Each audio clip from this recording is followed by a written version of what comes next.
we had a little bit of trouble down at the inn, and we made kind of a mess. And we would like to help the old lady out to try to fix her troubles. You do look like you can handle yourself in a scruff, though, so I might have a trade for you. I do have a little quarry just outside of town, but it's got a pest problem. I'm always ready to protect the people.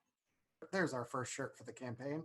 I just want to keep an eye out for any creatures or anything that could pose a threat. You are the first one to actually spot the quarry, so you have a fair warning that there is some sort of creature in a bush on the road towards the quarry.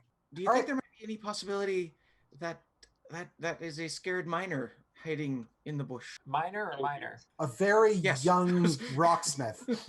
Yes, either or. I call out to the bush, hey, friend or foe? For those of you who rolled in the 19 to 20 range, you're going to know that gnolls are savage, hyena-like creatures that are prone to attack without warning. So apparently there's some kind of cage over there. Absolutely. You can make either an athletics or acrobatics check to attempt to climb the cliff. Can I try to lift him up there? It's roughly 30 feet. Are you going to try to fly him up there? Are you capable of lifting that much? Apparently. But I'm going to give you advantage because it's dope. You're going to swoop in on over the elf, kind of grab him by the shoulders and just woof, woof, woof. It's Did just... you say come fly the friendly skies as you pick me up? With your shout, the top half of the clamshell weave is going to come bursting off as exploding out of it is the gnoll riding astride what appears to be a massive tarantula. Are you aiming for the gnoll or are you aiming for the tarantula? Aiming for the tarantula. The tarantula is going to buck off the gnoll. The tarantula actually falls dead. Wonderful. You have That's taken quite out the tarantula. Okay. The sneak attack, that is going to be 11 damage. You get the final hit on this gnoll as you drag it down. Yeah. Well done, sir. I rolled a nat 20, baby. Oh! With a natural 20. As you gather up the materials, you notice the glint of something that actually, Colonel, you noticed before as you were gathering and included in the pile. A more silvery hilted weapon that looks a little not worse for wear in the way that the other weapons are. You do see the symbol for balance raised with a crackle of light. First one side, then the other. Two half-moon battle axe blades appear on either side. Glowing with a bluish hum, and that weapon is the axe of the Keening Crystal.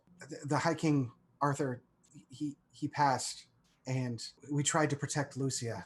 Sale was attempting a two-part spell, but we didn't get that chance. The reason we protect the throne of the High King, the reason it's important who sits on the throne, is because of the power that almost ended the world. We just know that it's called the Rising Moon. And with that, we will end our second session of Dungeons and Dragons. Kill Spider. And welcome back to DAPS and Dragons. I am Mr. DAPS, and tonight I am joined by my wonderful friends as we go on another adventure. We hope that you enjoy this. Ahead of time, subscribe to this channel so you don't miss any of our future adventures. And with that, I'm going to pass it off to the fantastic world's greatest something, Cameron. I can't read your shirt. World's DM. okayest. Oh, okayest? It's like this big. Anyway, Cameron, take over. Hello, adventurers. Prithee, welcome to this world of high fantasy. I was going for the normal aesthetic for D&D. I don't know if that was working. But normal aesthetics aside, welcome to Dungeons & Dragons. If it's your first time joining us live, welcome. We're happy to have you. This is a safe place. It's a safe space, as us millennials like to say. We are playing Dungeons & Dragons, some of us for the very first time, some of us for the very millionth time. It doesn't really matter. We want you to come into this space comfortable and ready to learn how to play the game as we go along. Also very important, this is a Disney-themed D&D. Now, we will not be saying any of the Disney stuff expressly out loud directly. One, for copyright reasons, and two, because it's also very, very fun for you to try to figure out what is which inside of this world. You just watched a recap of our last episode. I do encourage you to go to the DAPS Magic YouTube and catch up on the episodes in full if you would like, just not right now because we're live. Unless you're watching this in the future, then go watch those before and then come watch this at your leisure. Time is an illusion. But It's accurate. For all of that to be said, hello. Welcome all of you wonderful players. It's good to see all of your faces. For some of you, this is the only time I get to see you in a week. For some of you, this is the 4th or 5th time you've been on my television screen this week. We're sorry. You're welcome. But it's good to see all of you. I hope you're all staying safe where you are. Is everyone ready to play the game of Dungeons and Dragons? You bet. Absolutely. Sure. What are we Neat. Let's do this. All right. Well, as always, and I say always because this is the second time we have officially done it, but as always, please take a moment. We're going to be breathing in and out. And let's play some D&D. Woo. We see Xana standing nervously with 3 of the Kingdom Guard near the entrance of the Tinker's Workshop, helping to load of the large crate onto a rickety old cart. She was sent here by Master Sale only shortly before, with the guards and crate in tow, under strict hurried orders to protect it with their lives. In the distance, another thud. Some sort of massive explosion on the other end of City Spire. It is relatively quiet on this end of the city, but they all knew it. Spire was under siege. Another explosion, and the guards shift their weapons nervously. Shouldn't we be, I don't know, helping? One of them says. The others do not answer. The sudden sound of shifting feet whips everyone's attention around. A hunched figure in a dark hooded cloak walks slowly towards you. Just a few yards away, none of you heard him coming until that moment. The same guard speaks up again. Citizen, by order of the High King, evacuate the city. The cloaked figure does not speak, but it continues forward. At this distance, and with her low vantage point, Xana can see into the shadowed folds of his hood. He is human, as best she can tell, and very, very old. Another explosion, and the guards nervously half draw their weapons. The figure stops near a pile of the Tinker's craftwork. The guard begins again. By order of the High King. A cold cackle from the figure cuts him off. One of the guards holding a crossbow is startled and lets a bolt fly. A gnarled hand snaps up from behind the cloak as the bolt freezes in midair, mere inches from the figure. Xana can only see the milky whites of his eyes staring straight back at her. Tell me, young sorcerer, did you ever hear the tragedy of the Darthurian Order? They had many abilities some might consider unnatural. The figure clenches his outstretched hand as the 3 guards rise from the ground, clutching their necks. With a twist of the figure's wrist, a white light leaves each of them, and they crumple back to the ground. The lights dart to the pile of the Tinker's work. The creak and groan of wood sounds as 3 large homunculi rise from the pile. Over the horizon, massive siege vehicles tower over the Spire's skyline, slowly walking towards the High King Castle on 4 legs. After much discussion, your group has decided to travel east to the Dwarven Kingdom of Mordetrack. The Tinkers remained behind in Hub to help finish the repairs, but more importantly, to guard his daughter while you complete your quest. To expedite your travel, you have taken the Tinker's cart, which is now pulled by a sturdy, scruffy-looking goat, a further payment from Sint for your help in the quarry. The cart squeaks along as you continue on your 3rd day of travel. Now, how are you all positioned while traveling down the road? Xana is walking on the right side of the cart along with it. I'd say Theobeak. He'd be taken to the air occasionally and then coming back, kind of landing back in the cart. About every 30 minutes or so, just taken to the sky to have a look around. Dobbs is watching from the back of the group, making sure that everyone is safe and that nothing can surprise us. Go ahead. Alden will be up front, kind of leading with the goat, forward, shields drawn. Potter's on the other side, keeping an eye out. I will be taking up the rear, just a little bit behind the wagon, just kind of scanning both left and right, just kind of watching the landscape. Potter's doing a similar thing, but from the front, on the other side of the donkey. It's a goat. Goat. But... Sorry. Goat.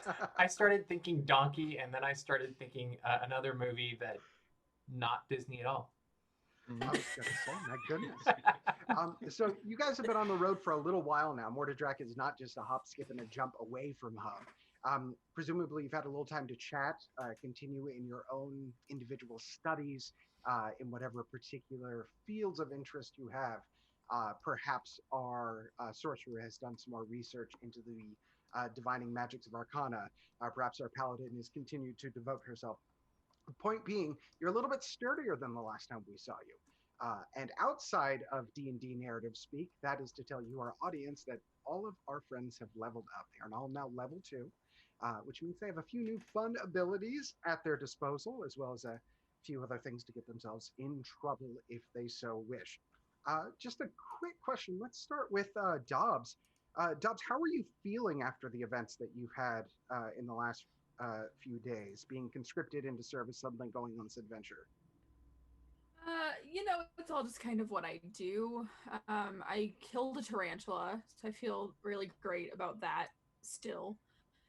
Still kind of riding high on that one, On the tarantula? Yes. Very good. Now, you did get a shiny new weapon towards the end of last campaign. Yes, I did. Out of curiosity, did you just immediately shift over to that, or are you keeping your old weapon handy, or what are you thinking there? I am keeping my old weapon handy, but I'm very excited when the opportunity presents itself to use this new weapon. Very good. Now, our dear halfling friend, Garrett, we are heading back to Mordredrak, which is somewhere that you've called home much more recently. How do you feel about going back? Well, the fact that it's pretty much the only place I'm the most familiar with in this land, it feels better than leaving and then going into this madness and now going back home. It's like it's a little bit needed right now. Very good. And as you are talking about that, things are looking a little bit more familiar to you. As you continue down the road east towards Mordredrak, you're beginning to leave the normally verdant greens of the plains that you were just on. Foliage is becoming a little bit more sparse as you continue to move out. Every once in a while, you're seeing rocky outcroppings and just the beginnings of what is most iconic to the region of Mordredrak, which are these jutting, almost geometric outcrops coming out at a 45-degree angle. Interestingly enough, all pointed in the direction you're going. And this will be more and more frequent as you continue to travel down the road, Speaking of residents of Mordredrak, we do in fact have a gnome with us, Xana. Now, Xana, you have left Mordredrak previous to this to go study with Master Sale in Spire. So it may be a while since last time you were here. Tell me about it. Well, Xana left her home in the tunnel about 3 weeks ago to make her way. So it's not been that long since she's left home. She only got a couple of weeks of time with Sale and his tutelage, so she is heading back home without knowledge that she desperately wanted prior to arriving. So she's very concerned about seeing family again, but is excited to see the beauty of Mordredrak. Very good. And it is a stark beauty, but good that you can see the beauty therein as well. Now, for our dear Colonel, the rank that I still don't understand,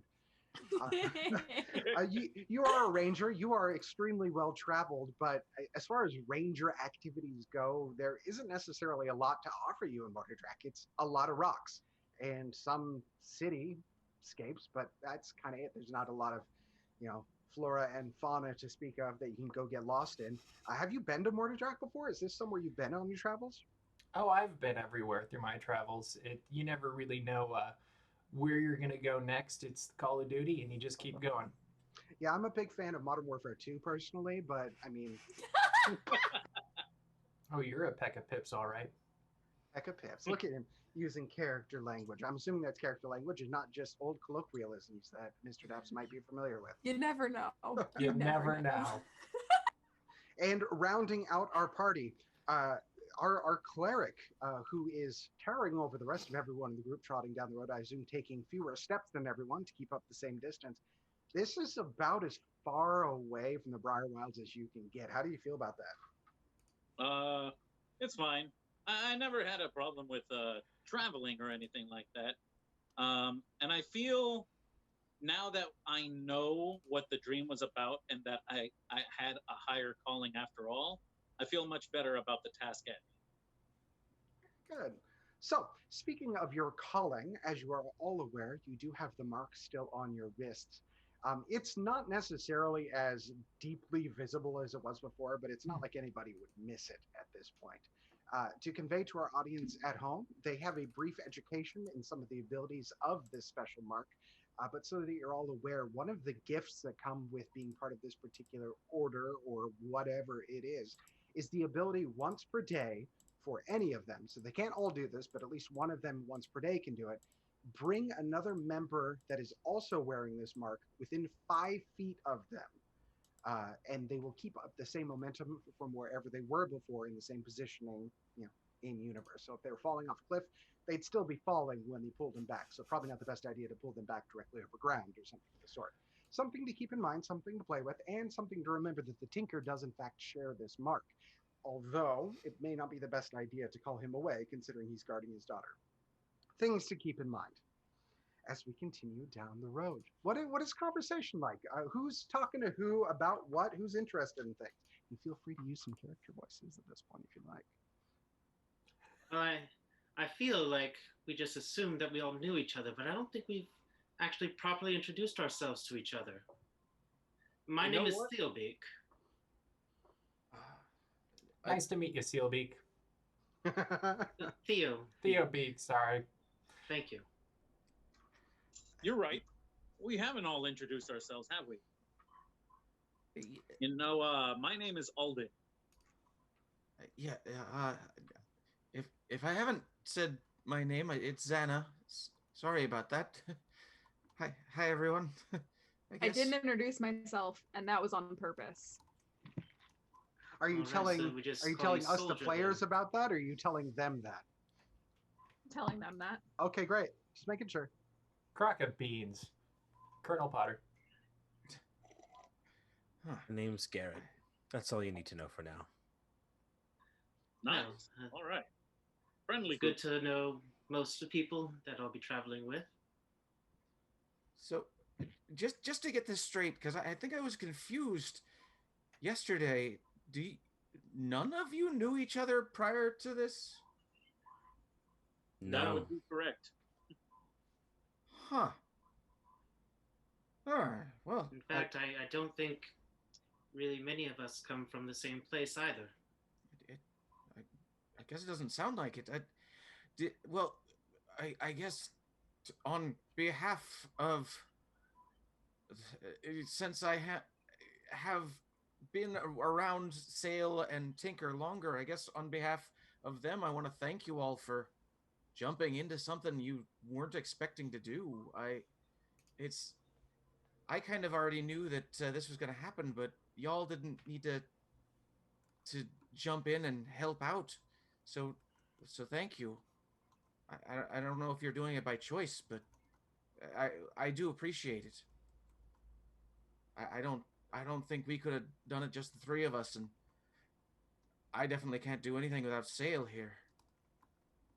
Well, it definitely looked like a sticky situation for you guys. Yeah, that was something else.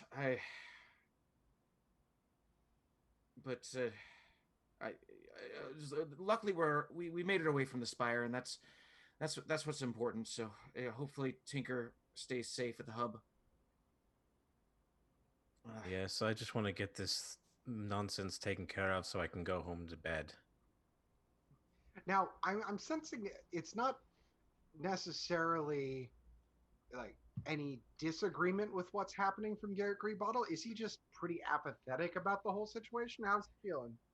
He doesn't feel completely invested in it, so it's just kind of, he's doing what he can, but this isn't really his home, so just make ends meet until you can go elsewhere. Not a terrible perspective to have. Well, as you continue down the road, and mind you, this is a pretty well-maintained road. This is one of the main roads of Kingdom. It's one of the main paths connecting all of the other kingdoms to each other in the various lands. So you can expect that it's for the most part cobblestones and pretty smooth sailing for your rickety cart. You do have a goat with you. We haven't talked much about the goat. It is brown and patchy, and occasionally it makes bleeding noises. How do we feel about the goat? Have we named the goat? What are we thinking? Wait, Master Dobbs, are you saying we should name the goat Bah? Yes. It makes the most sense. I mean, it's what it named itself. I wouldn't name it, because if you name it, you get attached to it. Yeah, and if we need to eat it later, I mean... And that's what I was thinking, too. Pony Pucks, name it, we'll eat it later. Sounds like a plan to me. I am sensing some wonderful use of character language from Mr. Daps. I do want to thank him for that. That is fantastic. Mr. Daps has made a choice, and that is the best thing you can do in this game. It is a good choice. May regret it, but it's okay. It's great. It's consistent, and the more often you have a character to reference back to in every situation, you know exactly what to do in that situation. In fact, just to give a little bit behind the scenes knowledge, Katie, do you want to talk a little bit about your inspiration real world for Dobbs? Yeah. I made this connection when we were leveling my character. Dobbs is Rosa Diaz from Brooklyn Nine-Nine. Very aloof, very aggressive, and no one really knows a lot about her. I was actually talking about how one of my favorite things is when she was like, yeah, my coworkers still think I'm named Rosa. And everyone goes, what? And she's like, nothing. So yes, Dobbs is basically Rosa Diaz. Wonderful. Yeah. That was an intentional wonderful that time. I put that in there as a little bit of spice. That's my character choice as DM. Oh. Noodles. So, as you continue along down the road, walking towards that horizon, it's roughly midday, if not a little bit after. It is spring, so it's not terribly warm out for this particular season, so you can assume yourselves to be fairly comfortable. Are you, at this point, because you've been traveling a little while, are you still battle ready? Are you hardened? Are you on the edge ready to go? Or are you in travel mode and not caring as much? Garrett's always ready for battle. Yeah, as a cleric, I'm always ready to protect everybody, so the shield is always up. I don't know if battle ready is the right term, but Xana has not let her guard down in the last 4 days, ever since the incident at the Spire. Eelbeak, I'm just sitting in the back of the carriage now, just meditating, and not really. Things have been going well, so I shouldn't need to worry much now. Master Theobeak, did you see anything on the last trip up? By the way, anything we should be concerned about? Was yesterday, and I didn't see much. Today, I've just been meditating. All right. Okay. I can go up there and take a look, and I fly up, take a look around. All right, go ahead and make a perception check for me, Luke. 15. Wonderful. And that was an intentional wonderful as well. I'm going to keep acknowledging it every time until I stop myself from doing it. I do also want to compliment Luke. One thing he just did, which is great for the sake of storytelling and is an excellent addition for the game in general, he's given an opportunity for a check to happen. Rather than just saying, I want to do a perception check on this, he said Theobeak took a moment to fly up and scout around, allowing me, the DM, to acknowledge that there is a perception check happening. So in fiction, wonderful choice. What was your perception check on that again? 15. 15. All right, with the 15, that's with your modifier added to it, correct? Correct. Great. With a 15, that is pretty good. It's 15 out of 20. Remember, we're using our D20 to make most of those checks. With a 15, as you look forward along the path ahead of you, for the most part, it's going straight ahead. A little bit winding, but you can see in the distance the much larger, iconic rock structures of Mortadrax, though you being only 3 years old might not necessarily know exactly how iconic those would be. But you do notice a couple of other things with the 15. No real fauna, nothing to take up for a snack or anything, but just ahead, you do see a couple of pieces of wood and detritus. It's been fairly clean on the road. You get the feeling that these roads are fairly well maintained. So seeing anything that is not naturally occurring is a little bit odd. And you do notice that there is a pattern of things cast askance on the road ahead. What do these things? I'm going to fly a little bit closer, get a bit closer look. Does it look like broken pieces of a wagon or just tree branches? That would be a reasonable assumption. It's a treated wood of some sort, so it was definitely a part of something man-made. Okay. I'm going to fly back to the group. Just to alert everybody, there's some debris up ahead. We might be able to get around it. It doesn't look like it's blocking the path too much, but it appears something is amiss up ahead. Oh, truly? Well then, I could probably salvage some of that stuff. Maybe we could keep it around just in case the cart gets damaged. Yes, that's a wonderful idea. As you continue down the road, I have nails. Yeah, you do see the occasional piece of wood, the occasional structure of nail. You're going to notice as you start picking these up, dear friend Cleric Elias, that they're a little singed. Like they've been taken apart with a little bit of force, and it's not just planks of wood, but you're seeing a little bit of burlap, perhaps the remnants of some kind of covering for a wagon. That would be a reasonable assumption as you continue down the road. Interesting. I have a feeling that this was intentional, not just something that kind of broke down. I have a bad feeling about this.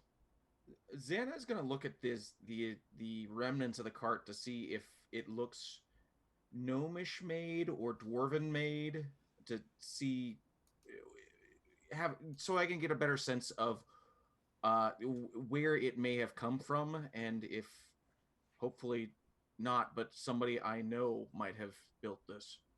It's a small world after all, and you're assuming that you might know them. Indeed. Great. That's going to be, we're going to have to make a check for this. Yes. I'm wondering if this is going to be, it's, I guess, insight. It'll just be insight. So go ahead and give me an insight check. Yeah. I think that's a straight up 8. Yeah. Oh, no, 9. Yay. 9. Okay. With a 9, you're not exactly able to determine exact race of origin.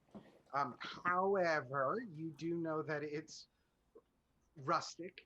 It's not anything that would have been, fancifully made. It looks like it was for a purpose of work.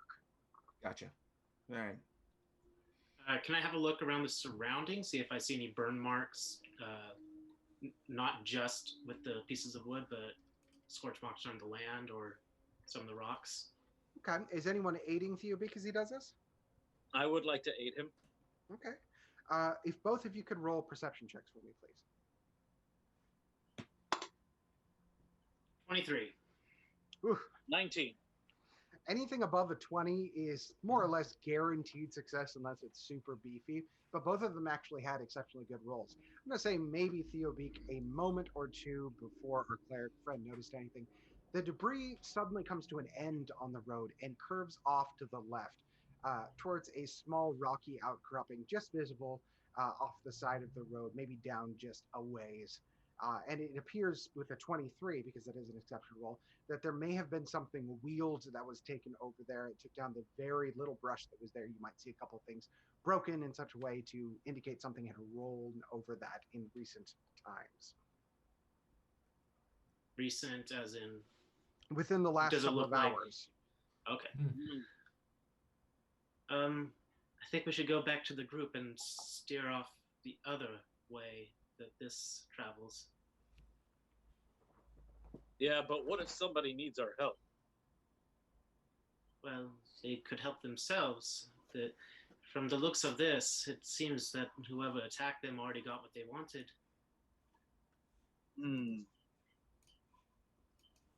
Perhaps. Now, I don't know. Is this a conversation between the two of you, or are you sharing this with the rest of the group? I think at this point we're still there. Okay. Still Yeah, we're just still us. talking. You know what? Let's just go ahead and tell the group. Let's head back and we'll figure it out from there. All right. We'll have the group decide. Yeah, I don't want to put us in any more danger than what we already are. Of course. All right. Go back to the group. Tell them about the tracks and how it looks like something was wheeled off just maybe a couple hours before we got there. Well, I don't have much hope that there will be any survivors, but if something is attacking carts on the road here, I'd surely like to make sure we put an end to that. If they're bandits or whatever, I'm not going to force you to do it. We have one job, to gather up the council. It's up to everyone else. I just would like to put an end to this if at all possible. How do we know No, the we council's not there? True. We don't? What if the council was in the other cart? What if the Part council of the council? or a council member is part there? Yes. I didn't say think we of go that. That's figure good out what thinking, Kurt. happened. All right. The halfling speaks up from the back of the group. I really like when Garrett speaks about something, because I feel like Garrett waits and there's a silence, and then Garrett will just quietly state his opinion and just completely owns the attention of the group. It's like, I think we should check. That's so good. That's very good. Garrett thinks before he speaks, for sure. Very good. All right, so I guess it's decided. Would you like me to fly overhead again and try to follow the tracks? That would be wonderful, but do so carefully. Please be careful up there. Try not to be spotted. All right. You got it. I'll do my best. So I'll take off flying towards where I saw the tracks. Gonna be up a little higher, and instead of just continuously flapping to make noise, I'm gonna get a nice height and then just sort of start gliding over the tracks. Okay. Since you described that well and you're doing some things to take care of your distance, go ahead and give me a stealth check with advantage. And while Theobeak is doing that, I'm going to work on trying to get the cart into a safe spot, semi-hidden off the road, so that we can venture forth without it. Okay. For the most part, this goat is fairly well trained, so wherever you're going to park this goat, the goat's going to stay. You get the feeling that the goat has a very demure attitude. In fact, the goat and Garrett probably get along pretty well as far as keeping calm and level-headed. Sure. I mean, considering you're about eye level with the goat, we'll see. Rolled a 10 and 17, 20 total. Very good. So with advantage that was given to Luke on that roll, because Luke described it well, he described taking the initiative to not flap his wings, to stay up a little bit higher. I gave Theobeak advantage on that roll, which is just to say that I thought that Luke put the correct thought into that character choice. And in this case, it was a good choice. He rolled a 10 and a 17. 10 would not have been the best roll in the entire world, especially if you're trying to be stealthy. 17 is a lot better. And when he adds, I think you have a 3 to that, then you get a 20, which is a good roll at that point. With a 20, I will say that you can get a little bit closer to that particular rocky outcropping that the path is leading to. Go ahead and give me a perception check now. Oh, natural 1. That's a natural 1. So despite you having a very stealthy ability above it, I'm going to say that because of your wariness of the situation, you did fly pretty high. So you're actually not getting super close into what's happening down there. Too distracted by some sparkly stuff in the rocks. Yes, or little flurries of feathers coming off of you as you fly through the air. But you've flown over the area. There appears to be rocks that are sheltering a small area. That's about all you got. I fly back to the group. I think it's safe. I think they've gone.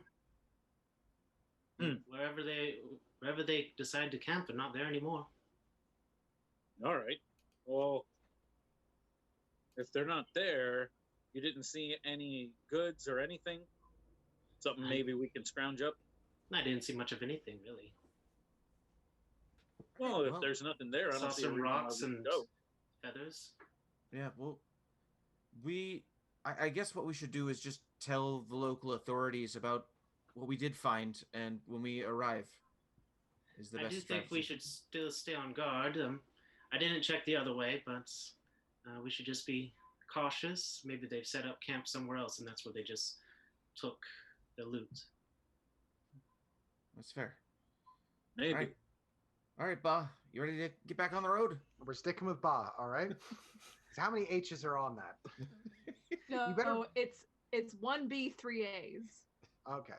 You better be keeping note in your inventory. One goat, affectionately named. Ah. I'm Where's the gonna goat? be walking up front with Alden. Okay. Well, continue on down the road. How does the conversation go after exploring this particular thing? I turn to the group and kind of whisper to them. I think, given the circumstances, we should keep quiet for at least a couple of miles or so. What do you think? I agree. Agreed. The one thing I'll say, I took a look at the cart, or what remained of it. It was very utilitarian. I don't think whoever broke the cart wanted money, and I don't know what that means, but they couldn't have been after money for attacking as simple a cart as that. They What wanted could they something else. possibly want? And I I did don't notice know. that it was burned. That's true. Yeah. All we know, it could have caught on fire due to a lantern and just careened off the side of the road, and they fixed it and took it somewhere else. Do we have dragons in this land? Make a nature check. Uh-huh. Roll a 20, Mr. I know Dax. that much. I just don't know where the other part is. He knows to roll a D20. 11. Great. And in your center column, you're looking for nature. I included that. Great. So with an 11, that's a middling roll as far as things go. You are aware of the flora and fauna of this world, being well-traveled yourself. You know that dragons are a thing. They have existed at some point. I will say with an 11, you also vaguely know that it's been a long time. Most of the stories you've heard of dragons are way back when in lore. It's not something that comes up in conversation much now. Okay. Dragons definitely exist. Yes, and they do. Xana pulls her collar up as high as she can to hide some of the scales. I'd love to see one. Trust I me, always you would wanted too not eager like to to do see a that. dragon. I always wanted a dragon pal. Dragons are not friendly. Mm. Well, tell that to the Dragonborn. I've met some Dragonborn. They were very nice. What does a Dragonborn dragon are look different like? from dragons. That's true. But still, they have a lot of ancestry from them. Baby dragons are so cute. Well, I guess the long and short of it is everybody be on their guard on our dragons? route here. No, not, anything you see suspicious. Oh, everything is suspicious to me. I've never been here before. You guys are suspicious to me. Well, that's fair. Well, then be on your guard from us, then, I guess. The feeling is mutual here as well. We're all suspicious.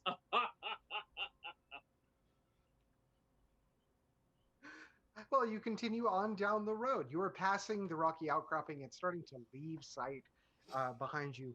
Real quick, can everyone tell me what their passive perception is? You will find that on the left side of your character sheet.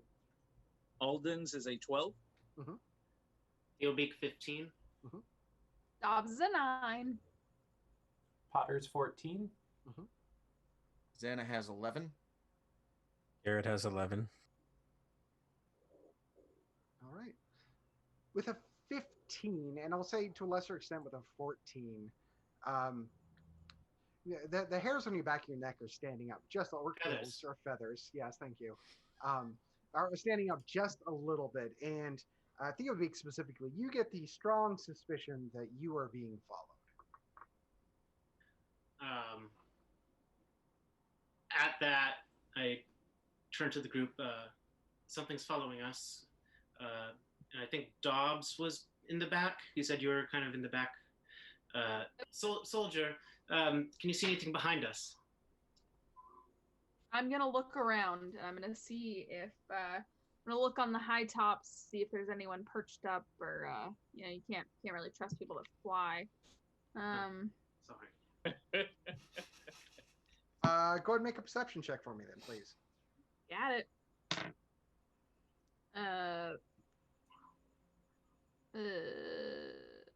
Why can I not read? 13. With a 13, you don't necessarily see anyone behind you. There are, at this point, enough rocks around the side of the road that it would be fairly easy for somebody to conceal themselves without you noticing. Do you see anything? I don't see anyone per se, but I understand what you're saying. I don't feel too good about this. I suppose it's just some instinct of mine. We should be a bit more guarded in the rear. I agree. Let's listen to Theoweek. I'm going to hang back with Dobbs and just keep an eye out behind us. Okay. Welcome, Theoweek. I'm gonna go ahead and ready my mace just in case. Ready my mace just in case. I'll just ready my mace just in case. To counter Theobeak, when I see Theobeak heading towards the back of the cart, I'm going to move, staying on the right side of the cart, I'm going to move towards the right front of the cart to help keep an eye on the front. Okay. Well, you continue to be on your guard as you move down the road. And not too terribly far down the way, you're going to see a couple of things coming up along the path. On either side of the road, you're going to see two things that are sitting at roughly 15 feet tall on either side, almost exactly mirroring each other. They appear to be triangular in shape, and actually, what's a triangle in 3 dimensions? Like a pyramid, an upside down pyramid, kind of like that. Pyramid. With some various limbs and stuff hanging off of them down to the ground, though they are motionless. They look like they would be creatures, but they're not moving. But they are large, and they are on the road as you approach. How far away are they from us? You're still probably a good 150 feet away. You've seen them at a distance. Would Xana recognize them from when she came through this area to go to the Spire? Make a history check. It's a 14 plus whatever history is. 0. Okay, 14. All right, with 14, it is pretty common knowledge in Mordredrak. These are guardian posts. These are Mordredrak is an incredibly technologically advanced society, so they have something that they don't necessarily communicate too much with the outside world, but they have some sort of defense set up around the actual kingdom. And with a 14, you know that more or less this means it's the border of Mordredrak that you're getting close to. Right. Well, hopefully we should be, if we get past the guardian posts, we should be fairly safe, I think. It's coming up. Do I still have the feeling that we're being followed? Yes, very much so. I'm going to fly up and just kind of hang out there while the rest of the group continues on. I'm going to fly up about 50 feet or so. Okay, so you're just staying in one spot and they're moving forward. Yes. Okay. I'm gonna go ahead and say make another, make a sleight of hand check for me. It is a whole you rather than a hand, but you're attempting to keep out of sight of something. 8. An 8. All right, well, as the group moves ahead below you, you're going to keep a pretty close eye on the road behind you. And while the feeling doesn't necessarily leave you, you get the feeling that you yourself are being watched at this point. Once I notice the group is to the guardian posts, I'm going to fly back to them. Okay, yeah, they're getting pretty close. They're at roughly about 50 feet away at this point. I'm going to wait for them to pass it. Right, as you fly back, or you're waiting for them to pass it. Okay. Yes. So they're 50 feet away. As you get a little bit closer, the guardian posts do begin to move a little bit. It is very linear in nature, almost mechanical, as some of the arms and spindly extensions off of them shift a little bit. They're not walking and they're not threatening in any way, but you do notice that they have some pretty pointy javelin-y ends to some of their hands as necessary. But yeah, they're just rotating. They're acknowledging that you're getting close.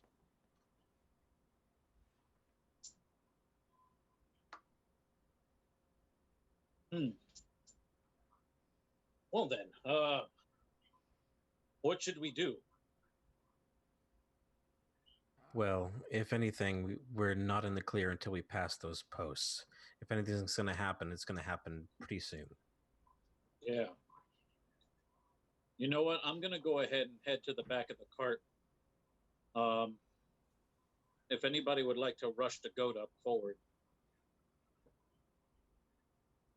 You're saying put the goat up as a sacrificial altar? Absolutely. You've had the goat for 40 minutes at this point. Anybody I else told hungry? you not to name it. The goat named himself, Garrett. What was I supposed to do? Right. Well, 40 minutes into our adventure, you're going to put the cutest goat you have ever seen in the entire world up towards the front of your party as a sacrificial lamb or goat, depending on how you look at it. Baby Yoda of goats. Yes, very good. Walking forward. Okay, who has their weapons drawn? Let's get that out of the way. I have a quick staff that Yeah, I think we do. keep out, so that's always at the ready. Okay.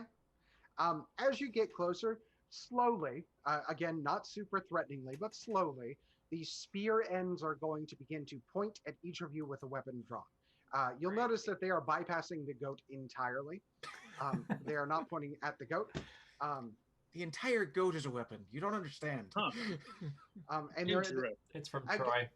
again, they're not even attacking you. They're just acknowledging you as you get a little bit closer, say 30 feet away. When I see that happen, Xana is going to, because she's still fairly close to the cart, she'll back up to stand next to the cart and drop her quarterstaff onto the cart.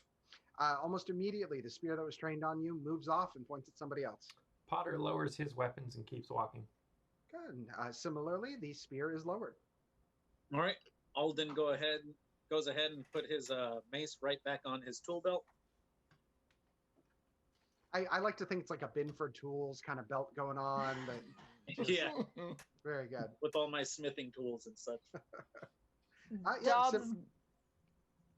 Dobbs going to reluctantly put her axe down. Very good. And that Doesn't want to. It's a stick at this point, unless you've just been playing with the on and off button the whole time. It is basically a baton.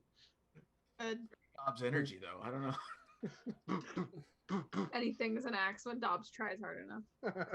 And Garrett And I puts his daggers in his sheath, but you can see his hands. The fingers are twitching, like ready, like a gunslinger on a draw. You know, just like I'm ready to go if I need to. They don't want to see your hands where your hips be at. All right. But do your hips lie? Of course they don't. He's a halfling. They're barely there to begin with. I guess since I'm still 120 feet back, I don't notice any of this. I don't see them putting their weapons away. Okay, cool. So as you continue forward, at this point, anyone that is coming in close range to these towering figures has disarmed themselves more or less. And subsequently, all of the spears have pointed away and are pretty much pointing back up to the sky, almost artistically, 3 on each of them as they're kind of pointed up, almost like little spires on themselves. As you get close and as you are indeed walking between them, an almost tinny voice can be heard from inside of them. Welcome to welcome to Mortar Track. Thank you for coming to City of Gansk is only a few. Jump on the mover, and it will take you. Thank you. Ah, Do I hear any of this? Yeah, it's a pretty booming announcement. So even at that distance, you're going to hear that. What in the world was that? That sure seems like it didn't work. It reminded me of someone named Tom. Ah, Mr. Morrow. Yes.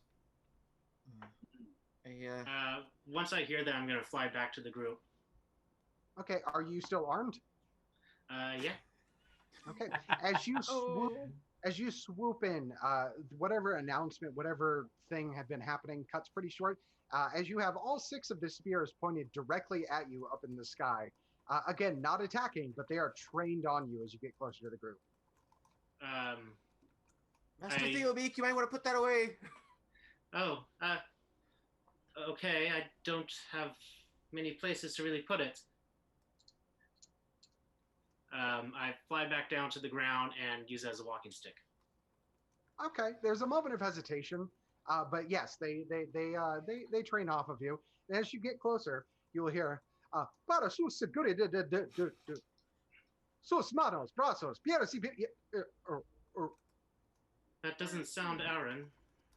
Hey, huh? I'm not sure what we're supposed to do with our hands and feet. I didn't understand that.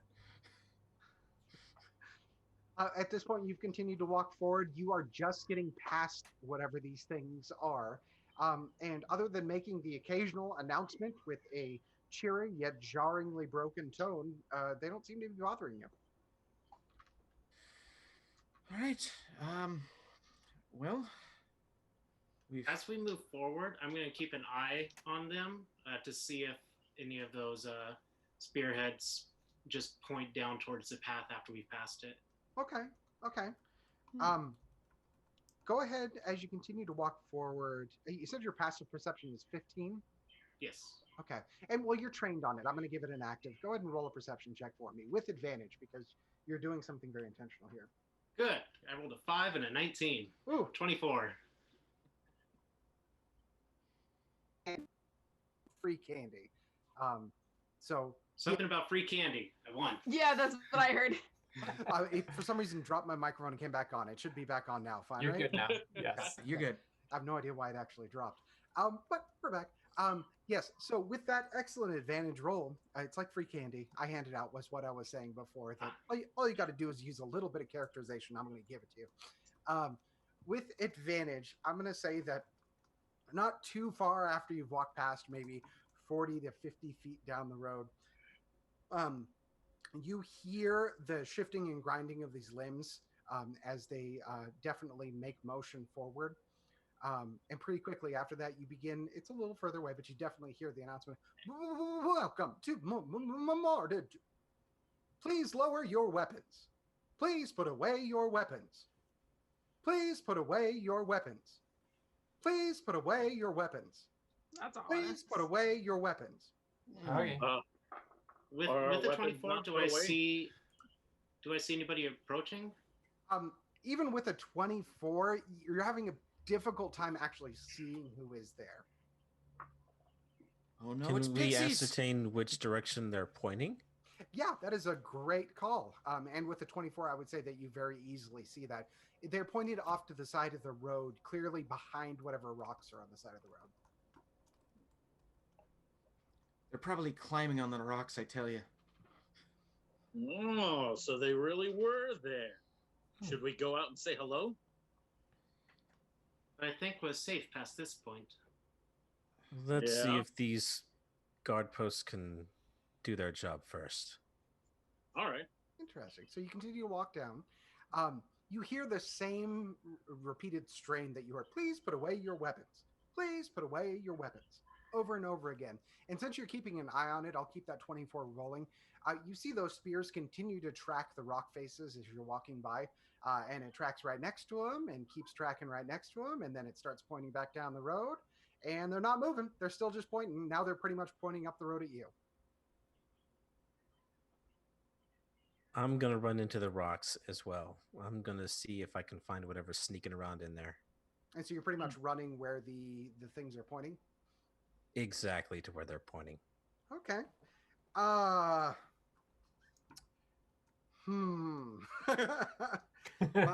up a second. Hold on, Bach. Oh, you're hushing the goat, not the halfling. Got it. It took me a second. I'm like, no, don't stop the person. Stop the goat. That's what's important. We need okay. to protect Bob. He's such cute. I'm gonna play it like group this. together. And we might get hungry later. What is your passive perception, Garrett? Passive is 11. 11. Okay, that's not terrible. It's not the worst in the world. But I'm going to say with an 11, you have an awareness of terrain when it comes to using stealth and how others might use it against you. So as you quickly come around the bend of a couple of these rocks, you're going to see a hunched figure. It is a little bit larger than you. You can assume it's humanoid. Most things are. Most things are, yes, of course. I will say that you have the surprise on them. How do you want to handle that?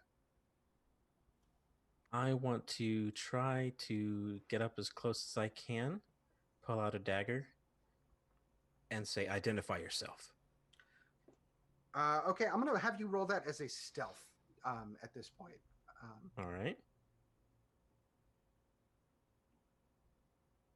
17. 17. That is a really good roll. With a 17, you're able to get right on top of him and grab him. You've pointed your dagger. You have said identify yourself as wanted. Mind you, the rest of the group, you're hearing this, but you can't necessarily see this because he has gone behind the rocks. And you're going to hear, and what Greenbellow is going to see, is a scruffy-looking human of sorts that is going to say, "Oh, bugger." And then he's going to disappear. And he disappears, but you can still feel him in the scruff of your hand. You're still holding on to him. Okay, I'm just going to hold on and I'm just going to say, enough games. Who are you? I'm going to have you make... Oh, goodness. What should I put this as? Do this as an athletics check, please. Athletics, all right. That's going to be a 7. 7. So almost immediately after you say no games, the figure that is invisible in front of you is going to jerk away. And with the 7, you're not going to be able to keep hold. He's going to get away from you. And you feel him pull away back in the direction that you came from. So he's running towards the group. No, he's running back along the rocks, back towards the things on the side. I got you. Okay. Is he leaving any kind of footprints or trails? You do need the occasional scattering of rocks as something clambers over them. Also of note, with your passive perception, what it is, it appears that the guard towers have remained pretty trained on whatever this is. Also, a couple of the spears are pointing back at you, as you do have a dagger drawn. I'll put the dagger back. All right, all the spears are pinpointing the direction of this hidden figure. Do you see anything? Nope, I don't see anything, but there's someone here. Classic Garrett. You know, just... Classic Garrett. You don't know me. Well, if they haven't been giving us any trouble this far, maybe we should continue on. They didn't seem to be violent. They seemed more to be observing more than anything else. Okay. We'll let them observe our backsides as we move forward. Oh. This guy gets it. Cameron, Xana just wants to do a quick check. She's going to grab her quarterstaff out of the cart again now that they're inside of the guard towers. Sure. And just hold it like a weapon and see what the guard towers do. Yeah, a couple of those spears do flip around and point back at you. Again, not doing anything, but yeah, they are targeting at you. All right, I put it back down. Okay. Just want to check. I'm going to take out my quarterstaff, hold it as a weapon, and I'm going to find a rock nearby and take a swing at it to see what the towers do. So you're taking a weapon and you're striking something. Yes. Okay. And it's just a rock? Yes. Okay.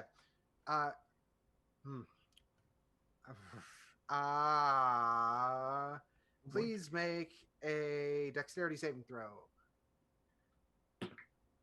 Ooh, 22. 22. With your excellent bird-like reflexes as you strike this thing, you have just enough time to lean back as the javelin spear tip of the tower shoots forward and barely misses just in front of your eyes. It then slowly retracts back to its arm. I think we're going to be safe in here if we keep our weapons away. Wow. I would say so, Did yes. you see that? That was, dwarves really aren't messing around with their technology, I'll tell you that. Yeah, that was incredible. I wish we had something like that back home. We should, I think whatever Master Garrett found back there probably is not going to pester us in here. So I think we should continue on the road for now. I agree. I think we're going to be just fine. Okay. We'll be fine. Yeah. So as you gather yourselves together and continue to move down the road, you don't get more than 15 to 20 feet away down the road before you hear the same call start up again. Please put away your weapons. Please put away your weapons. Which one of Please y'all got put away weapons? And you're not just hearing one of them. You're hearing an overlapping of the message. So is somebody else here? As you hear, please put away your weapon. Please put away your weapon. Please put away your weapons. I have a feeling we should keep our eyes open. Are these guys dumb enough to try? I think if we keep moving but be defensive, just kind of protect the cart and the All right. bar. You're right. Who's nearest the back of the chain at this point? I think it's Theo, Beak, and Dobbs. Dobbs. All right. Dobbs, and go. Xana's pretty close back to. Dobbs, go ahead and roll a dexterity saving throw, please. Great. That always ends well for me. 14. 14. I'm afraid that's not going to do it. Zipping up to you is going to be a crossbow bolt, and it's going to strike you and glance you on the shoulder. Oh, is it? Yes, it is. And that's going to hit you for 2 damage. But does it hit? It does indeed hit. That's dumb. It is, but it caught you off guard, so you didn't have a lot of choice in the matter. Great. Now, while that is happening, because obviously there's going to be a reaction from these weird tower things, make a perception check for me near the back of the party. So that's Theo, Beak, and Xana. 7. 17. No, 18. 18. All right, with an 18, you're going to see that there is indeed a reaction from the towers, but they are attempting to stab close to themselves. And if you had to make an assumption with an 18, they aren't able to bend their arms back far enough to hit under themselves. Okay. I turn to Alden. And, you wouldn't happen to know the range of your crossbow, would you? I would actually happen to know the range of my crossbow. And that would be, at this time, as I look it up really quick, of course, my crossbow range is far. Oh. And powerful and strong. 60-foot range. 60-foot range. I'm going to say you guys are just outside of that. You're probably 65 to 70-foot range down the road. Okay. Well, my long range is 80. So. Okay, so you could shoot that with disadvantage is how your long range works. Yeah. Well, I'm not asking you to shoot. I'm just wondering how far away we need to get so that these crossbows have a harder time hitting us like that. If it can pierce plate armor like that from that distance, we need to get further away. I agree. The further we get away from these towers, the less defense we have from them, but also we can finally wield our weapons, so there's kind of a give and take on that. Let's get down the road further and then see if we can't double back on them and surprise them. I agree. Makes sense to me. I'm the one that Better got than what I hit, was so thinking. yeah. Oh, you'll be fine. Rude. Okay, so you're attempting to go out of range, double back along the side of the road, and get around them and come back at them? Is that what I'm hearing? Exactly what we heard. Okay. Now the side of the road, the reason there is a road, especially in this part, is it is fairly rough and rocky terrain. I'm going to need you either to make athletics or acrobatics checks. I'll let you make a choice for how easily you actually traverse the road. And I'm going to say that you're leaving your cart behind because you can't take a goat in a cart. So Ba is by himself. I snatch Ba up, thank unhitch God. him, and fly him up top of one of the rocks. You should be fine up here. You know what? I take back what I said earlier. I guess you can trust people that fly. Okay, yeah, there's a small enough outcropping of rocks that there's somewhere that you could easily take the goat. I'm not even going to make you take a check for it because you lifted a dude earlier in the last campaign. So I'm going to say you pretty easily are able to pick up a goat, which would be terrifying if you think about from a hunter-prey perspective. But yes. Oh yeah, I'm definitely using my talons and Yeah. Oh no. No. Also, before I leave the cart, I am going to grab my quarterstaff again. Okay. Make sure I have. Yep. I assume retrieval, and this is something I've noted before. I'm not, unless there's something like very specifically indicated, I'm going to assume that you've gathered your weapons and that you're recovering ammunition. That's why we're not keeping track of it. But yes, you have your quarterstaff. Thank you for acknowledging it. All right. I'm gonna head to where the shorter of our party are. I'm gonna hunch down a little bit, shield drawn from the floor to about my chest area, because it's a shield for a Goliath, so it should be able to cover us a little bit. Very good. And mind you, you're going to be attempting to traverse over rough and rocky terrain, so that's going to be a little tough to keep maintained. Give me those athletics and acrobatics checks, though, everyone. All right. 19. 28 acrobatics. Xana really Sorry, can't... 23. Okay. Let's This see. is very disappointing for Xana because she lives in a tunnel, but she rolled I got a 5. Okay. Cool. I got a 9. I got a 15 athletics. Let's see. Athletics is going to be 16. Let's see. All right. With a 5, it's not a difficult check, but a 5 isn't great. I'm going to say that everyone is able to circle back around. You're back near the road, ahead on the hub side of the things, whatever they might be. Let's say 50 feet back, just on the side of the road. I assume still concealing yourselves. Xana, you're still a little bit behind. You're having a little difficulty getting over that last little rock back up to the road. I'm just so tiny, I can't do it. I am very small and have little arms. My legs don't know how to be as long as yours.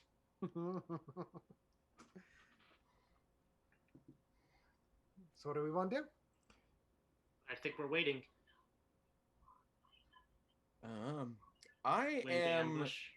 While I'm struggling, I'm also going to, using my quarterstaff, I'm going to hold it straight out in front of me and cast Silent Image, close to as close as I can to the statues, and it's an image of me, but like 6 foot, standing there. Congratulations. Good. Now, are you going to be burning a spell slot for this? Is what I'm Yes, I understanding? am. Okay, so this is really some of our first spell work that we've ever used on here. So just to explain a little bit about what Steven is doing, he's using one of his spells. Is this one of the spells you gained by leveling, by the way? Yes, Cool. it is. So now that he's level 2, he has access to different spells. One of them being Silent Image, which he's using and just wonderfully explained. And he is using a spell slot in order to do that. Certain classes in the game have a set number of times that they can use particular spells or abilities in the game. And right now, Stephen, for Xana, is making the choice to use one of those spell slots in order to create this image next to these creatures or whatever they might be. And I think it's a wonderful choice to use my branded word. Wonderful trademark. Going to get that on a shirt. But yes, I think that's a great choice. And yeah, as soon as you make this, what is the range of the spell? It, I believe, is 60 feet. Let me look again. Because you're in 50. 60 feet. Great. Yeah. So you're in 50. So you're pretty much, are you planting it between the two? I'm trying to get it close. Yeah, kind of between the two and close to where I think, based on what they're doing, the creatures that are trying to attack us might be. Okay. So, somewhere in the midst of all that. Okay, I really like that. Do a, this is a performance check. I guess you're doing a performance check for your visage, but I'm going to have you make your performance check with advantage because it's creative. I told you I'm going to hand it out like candy. If you describe it well enough, go for it. They're both 19s. How did that happen? All right, 21. 21.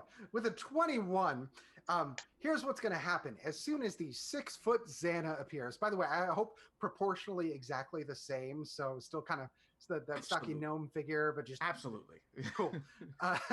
So this figure is going to appear, and then almost instantaneously zipping through it is going to be 2 crossbow bolts, and they are going to kind of just ping through the figure. And now I have to do this.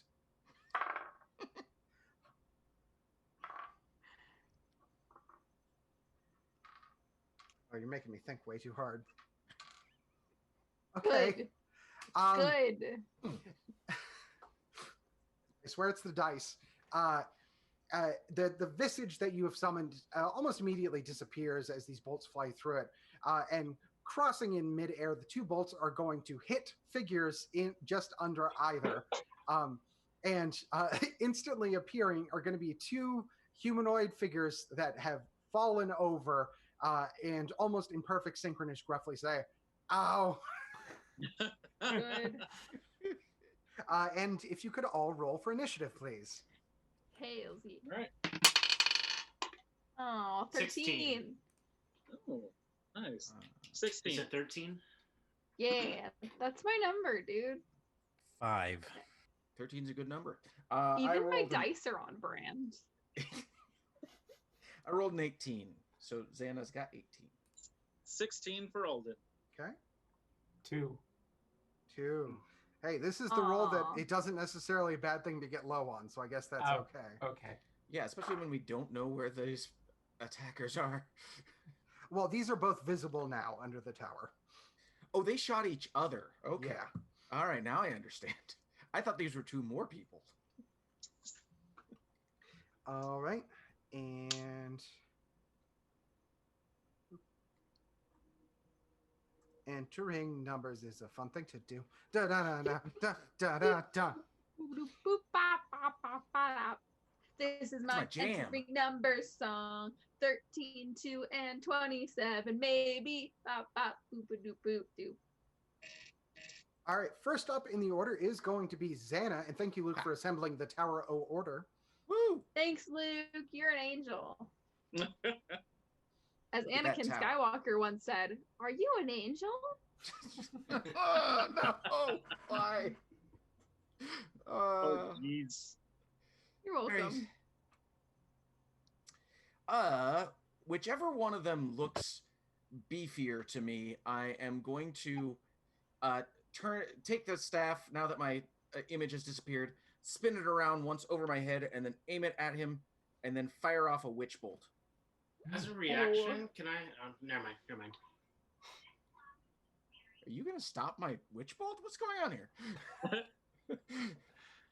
Witch. So you're attacking. Yes, I am attacking it, which I know is going to incur something from the. All right, so towers. I'll say that there's a little bit wider shoulders on the one on the right, and that is the one that's a little bit closer to you, all things considered, because it's not on the opposite side of the road. Go. Well, what? How does Witch Bolt work? Tell me about it. Okay, sure. Witch Bolt. A beam of crackling blue energy lances out towards a creature within range, forming a sustained arc of lightning between you and the target.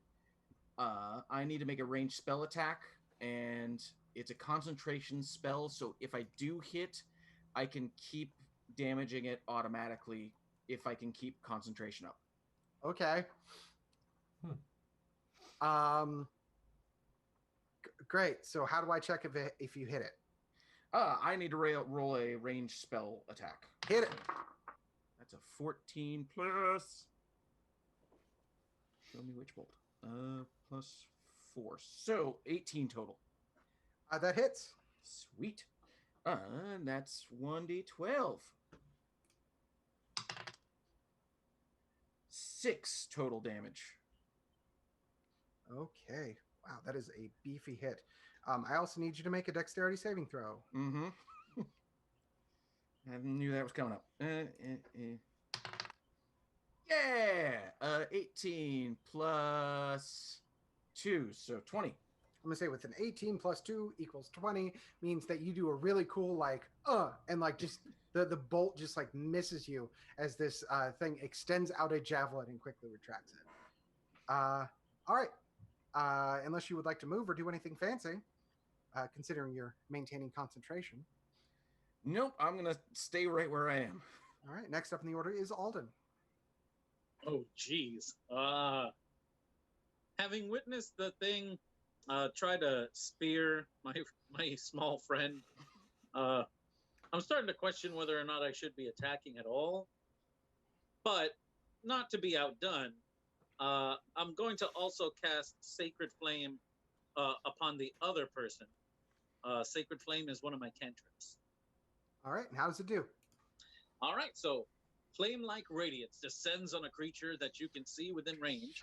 The target must succeed on a dexterity saving throw.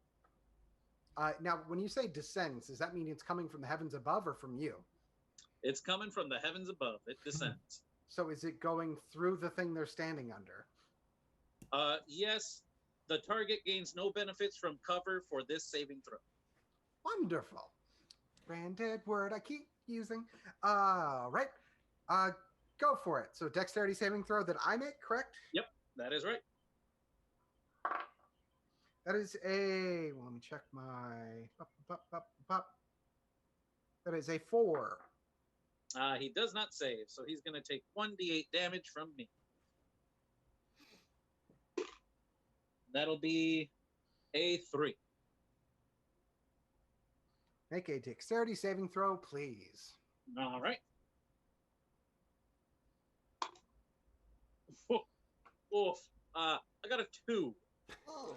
Oh, yeah, that's definitely going to hit. The spear is going to glance out, and you're still trying to dodge it, but you're going to take 1 damage, please. Okay. For the more perceptive of you, I didn't roll for that. Mm-hmm. Something you should keep in mind.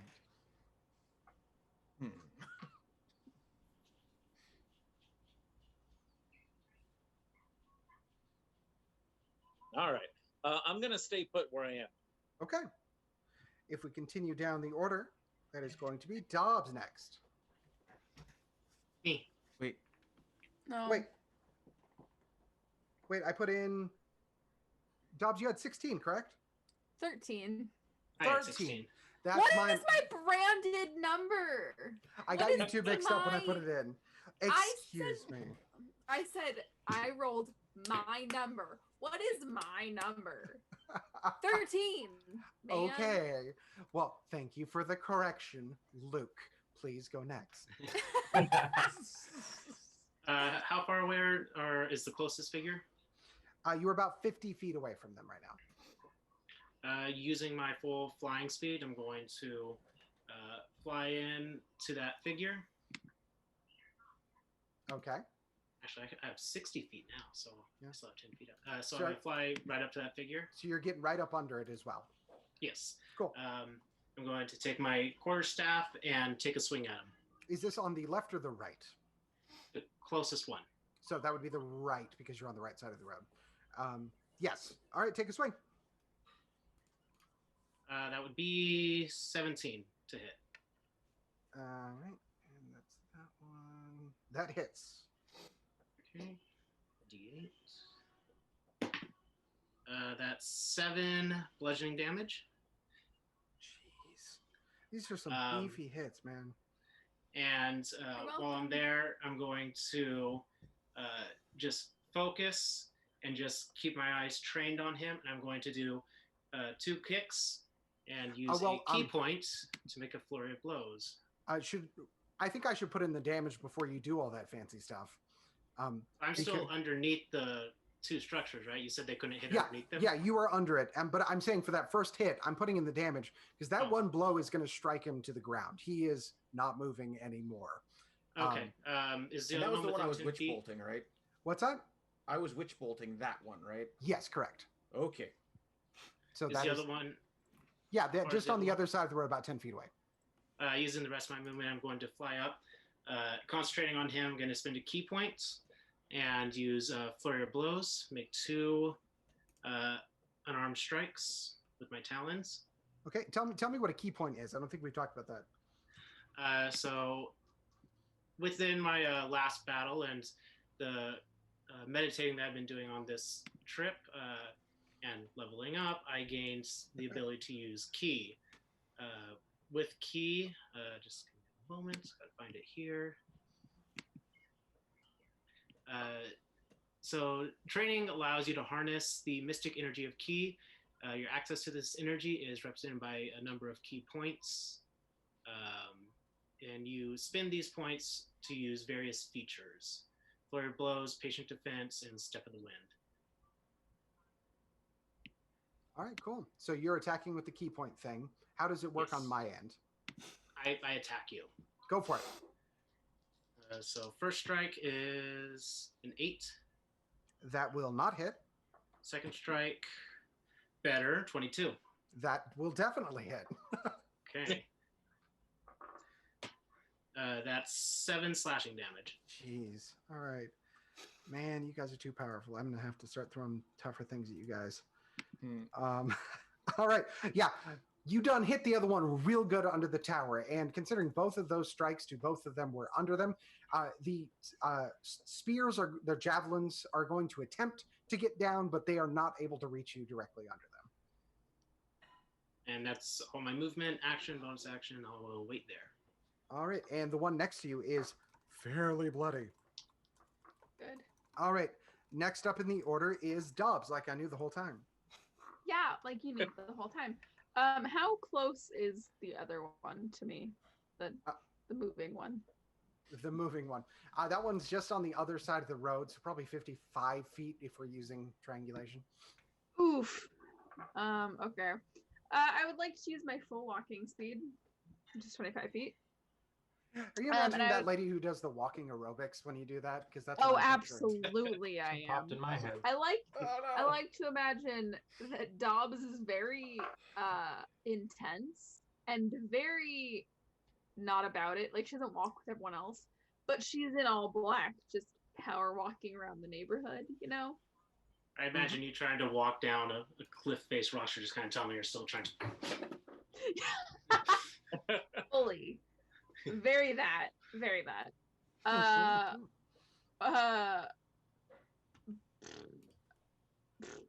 don't know how to speak. I would like to cast Divine Favor and shoot with my crossbow. What does Divine Favor do? Divine Favor. I was waiting for you to ask. My prayer empowers me with divine radiance. Until the spell ends, my weapon attacks deal an extra d4 radiant damage on hit. Well, and just to clarify, that prayer is definitely the spell from Halloween Town, I'm assuming? Oh, absolutely. Cool. Cool. So you're shooting. Go for it. I'm shooting. Wow, I had to remember. Mind you, this guy looks like the characters at the end of Mortal Kombat right before they say finish him. So I got 5. Oh wait, no, 8 on my ranged weapon. And That I got a D4, which I definitely know which one to roll. Hi, quick question as the dummy. D4. It looks, so it's the pyramid one? Yes, Yep. pyramid. Okay. And then how do I read it? it's Well, whichever Roll one's one pointing that's up. on the top. Whichever one's pointing up. That. Gracious. 4. So that so is 4 radiant damage. and that hit. 8 other damage. Did you do a roll against armor class before you did that? I think you still haven't done that. Shoot. No, I didn't. I was wondering. I was like, that's a little confused. You have to roll a d20 first. Yeah, 15. 15. All right, that does hit, which is good. So you're going to be doing the 8 plus 4, so 12 damage total. So Yes. with a radiant bolt of light, that arrow is going to, or it's a bolt, right? Crossbow bolt. It's going to be a beam of light, creating a new piercing right in this guy's stomach, and yeah, he gonna fall over and not too warm anymore. All right, great. And I assume that you're going to have to make a dexterity saving throw at this point. Bam, bam, be-dam, bam, bam, be-dam, bam. 15.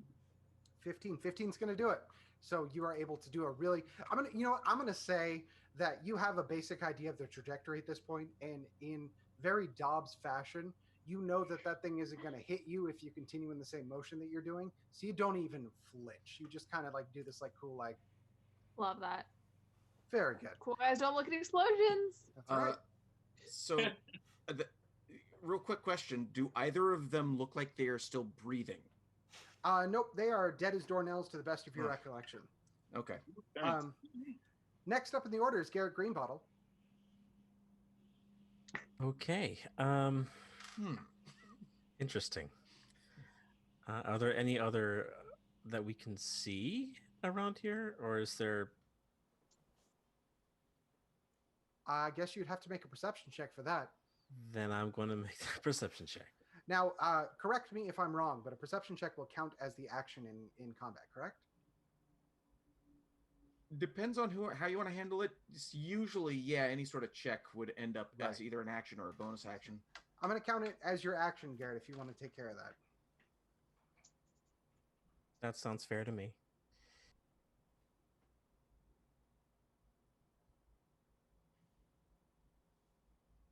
That's going to be a 9. With a 9, you don't see too much right now. Okay, well then I'm just going to use my bonus action to hide. Okay. You crouch down on the side of the road near some rocks and find a good place to wedge Antilles yourself in. Achilles. Yeah. Next up in the order is the Colonel. And I believe if he's going to be hiding, he has to roll a stealth check. Yes, thank you. Thank you for the correction. Go ahead and make that stealth check. That is a 16. And that goes against whatever is attempting to perceive him, correct? Yes. That is correct.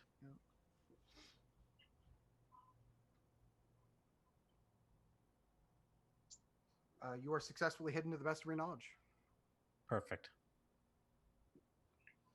Colonel, you're up. Oh joy. What's left to do? Well, you have no perceivable enemies, but for some reason, you are still in combat order right now. And I'm taking you through it because I like messing with you guys. Thank you. Right now, it appears, and this isn't a perception, it's very clearly able to see that whatever the things are on the road are not really reacting much to anything right now, other than kind of repeating some similar mantras of please put away your weapons, mostly focused at what is directly beneath it, which at this point is Theobeak. Huh. So what should I do? That's a great question. If you don't know where your enemy is, Yes. in your attempt to keep things on your guard, what should you be doing right now? I guess look around, huh? Take that perception check. Okay. 9 plus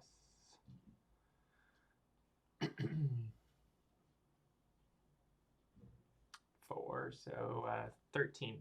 All right, with a 13, you hear the slightest of sounds coming from the road back towards Hub.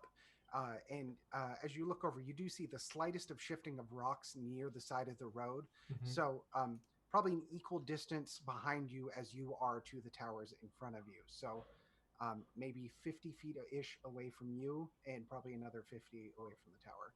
So can I tell people I see something coming? You probably should. Hey, something's coming, guys. What acting?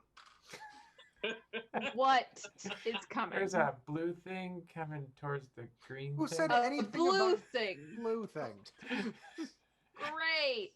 That's so descriptive. Thank you so much, Colonel, if that is your name. It's on his father's side. 4 so- generations. That was your action. Do you want to take anything as far as your movement speed? Do you want to move anywhere? I don't know what you have in the way of bonus I actions. feel like we should stick together, so probably not too far now. Okay. Next up in the order would be the corpses. I'll go ahead and skip past them. All right. So coming out of the general direction that was behind you, there is in fact going to be another crossbow bolt flying. This time aimed at the Colonel. So I'm going to be attacking the Colonel. That is going to be... where's the plus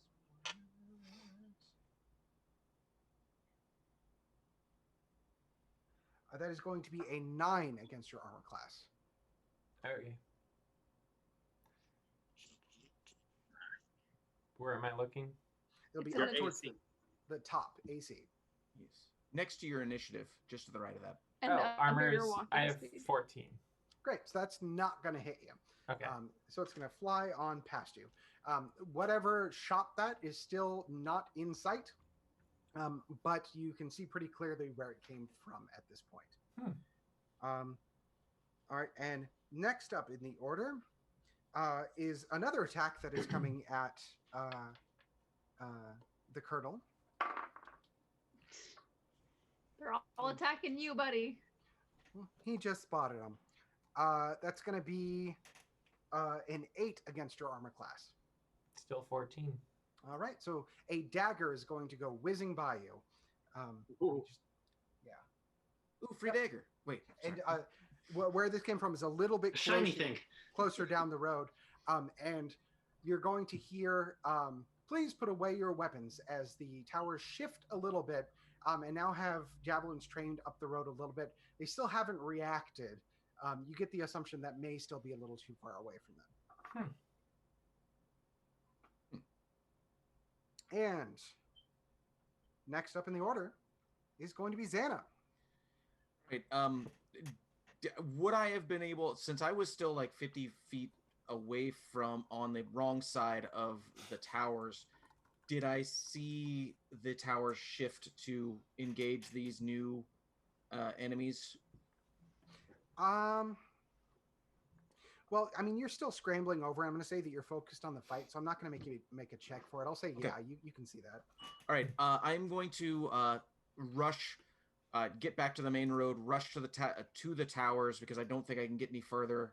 I'm going to use my bonus action to make it the rest of the way there, and get on guard as much as I can. And as I'm approaching, I'm going to also just look at the group and say, listen, we need to bring them to justice. So do your best not to kill them if we can. Flesh wounds. We got it. So you are up under the tower with Theobeak at this point, right? Yes. Okay, great. And next up in the order, by the way, talking is completely allowed as free actions. You should be having conversations with your fellow characters. Next up in the order is Alden.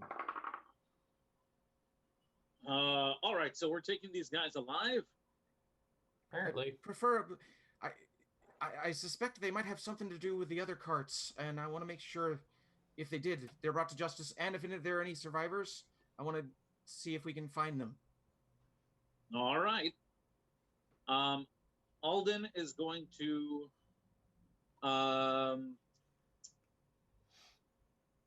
he's going to move back towards the rest of the group at 20 feet, but only 20 feet or 25, about half the distance up towards the towers. Towards the towers. Okay, so you're a little ways out from them. Okay, and are you doing anything else? I'm going to ready a sacred flame, just in case I actually see one, because I know it's not a very strong spell, and I won't be, killing them with that. Okay, I'm going to say "Ready the Sacred Flame" is my favorite Mumford & Sons album, but don't disrespect them. Okay. You're a Mumford. You will dress like you're from the 1910s, and you will like it.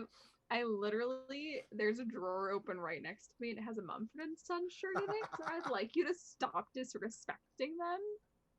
I'm sorry, I couldn't hear you over my leather suspenders and my wide-brimmed hat. What was that? One time, I saw them in concert twice in a week. Once in San Francisco, once in LA. So I'd like you to stop disrespecting Mumford & Sons. Yeah, how does Dobbs feel about Mumford & Sons, though? How does the character Dobbs feel about fantasy Mumford & Sons? Okay. I hate them. Okay, great. Just want to make sure that distinction is clear. Katie likes Mumford & Sons. Dobbs is revolted by fantasy Mumford & Sons. It's disgusting. Why would anyone listen to that? They just play like lutes that are somehow even more acoustic than the other ones. Yeah. All right, I'm done. That's enough Mumford & Sons talks. Next up in the order is going to be Theobeak, if I remember right. Mm-hmm.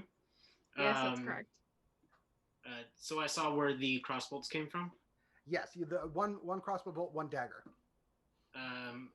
I'm going to fly towards where I saw them come from. Okay. Do I see any enemies? What is your passive? As I get closer, 15. 15. All right, with a 15, you don't see them, but you do see pretty clear scuff marks where there are feet moving. What is your movement speed? Let me say that. Flying 60. You're flying 60 up towards them, right? Towards them, yeah. Okay, so 60 feet is going to take you probably within about 30 feet of the closest one that you can see. Because they're down the road the other way from the towers. Okay.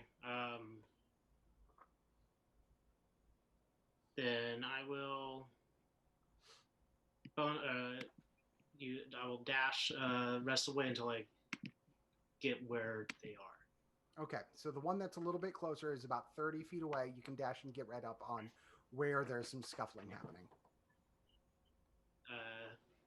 And I will bonus action. We'll do. Oh no, I can't. I didn't attack. So I will stay there. Okay. Next up in the order is going to be Dobbs.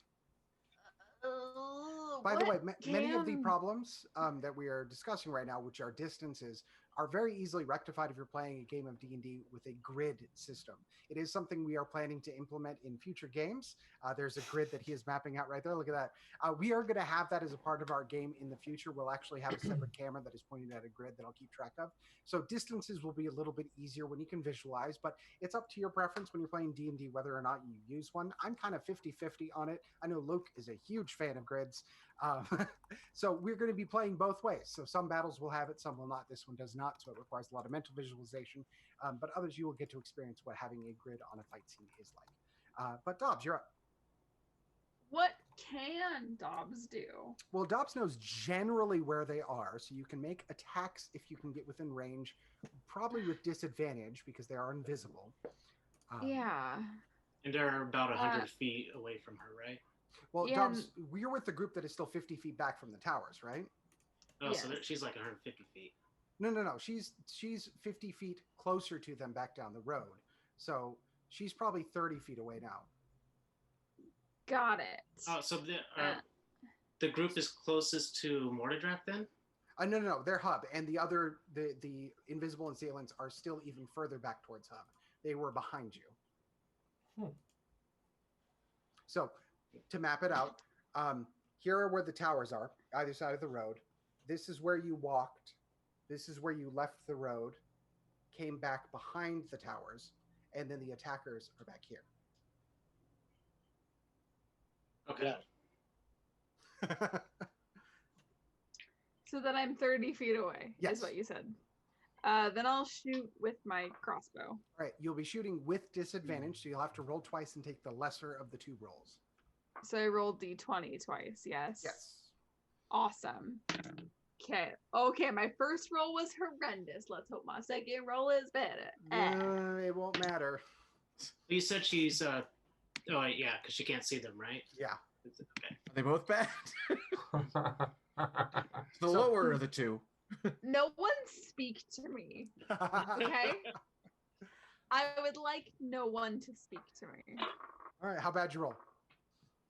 It's really bad. Bad enough to continue prolonging the moment by making you wait? So I rolled a 2. Okay. Which At least it wasn't a 1.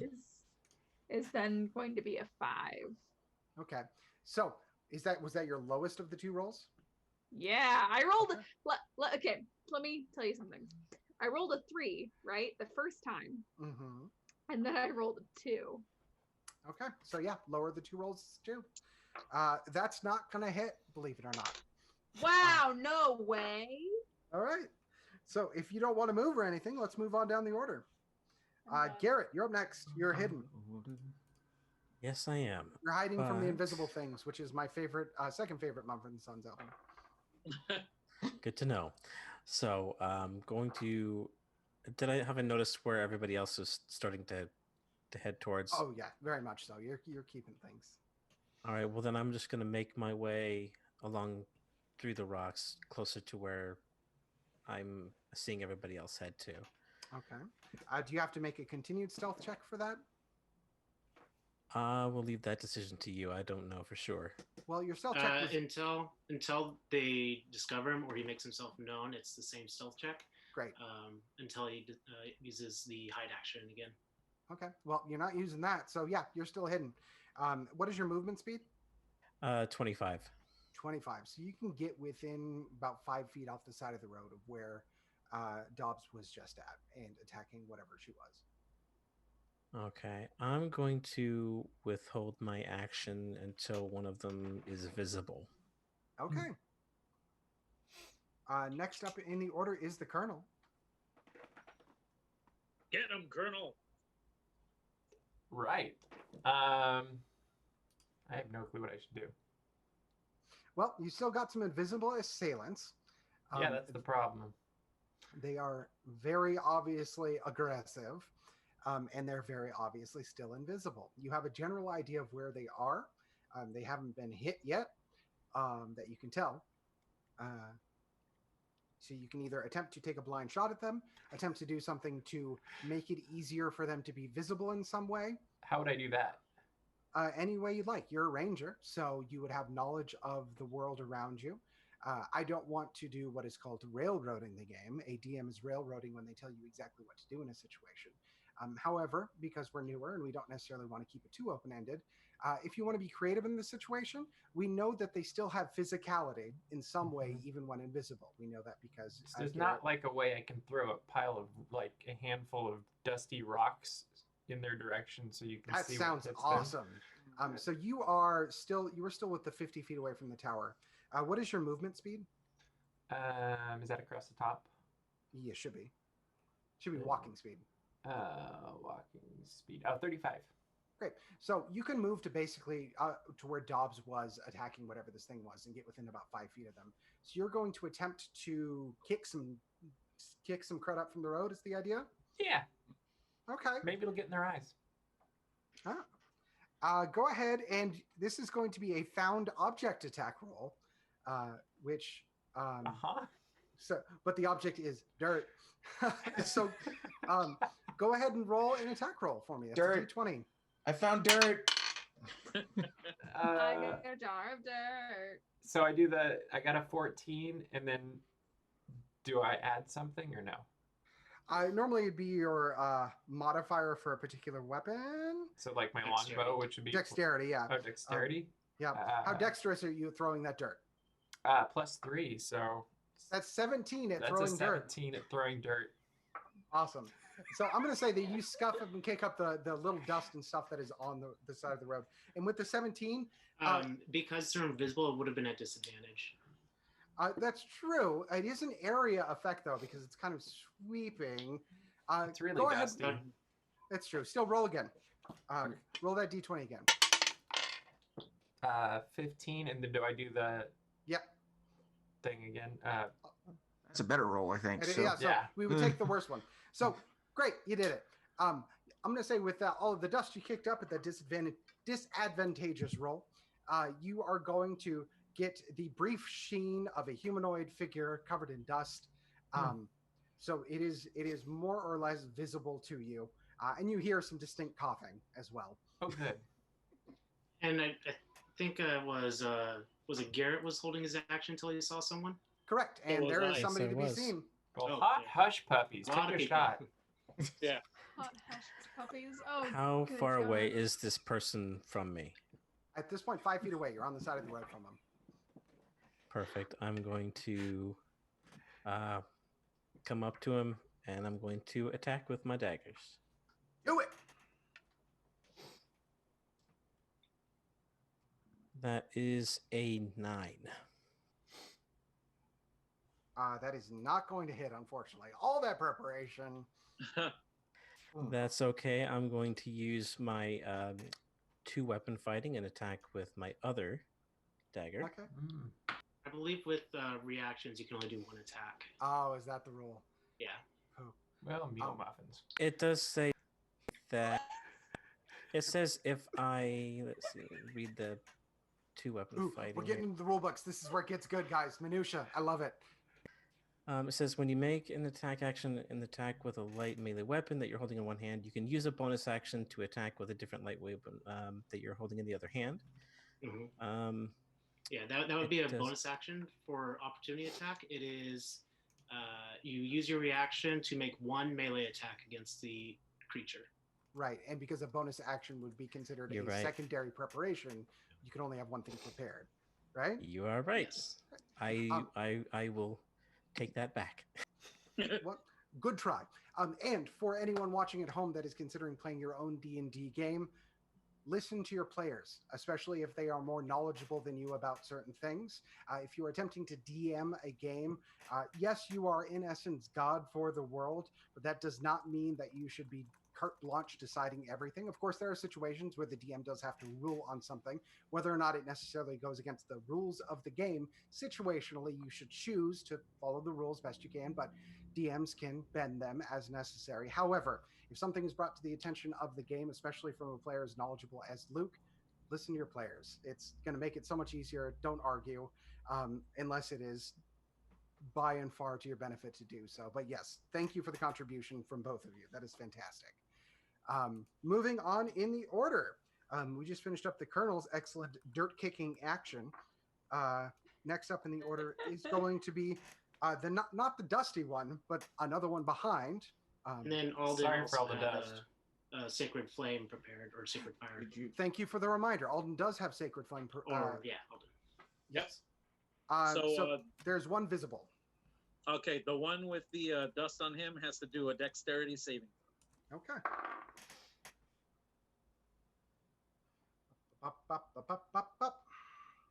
This is me a 19. Oh, yeah, he totally saves. So he takes 0 damage.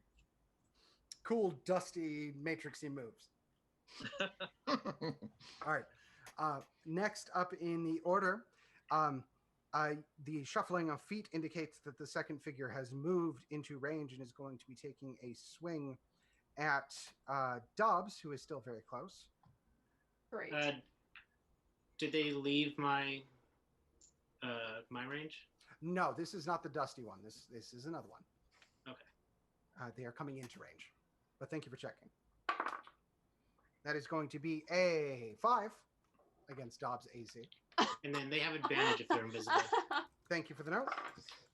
And that is going to be a 6 against AC. Guess what? Still doesn't hit. Beans. Noodles.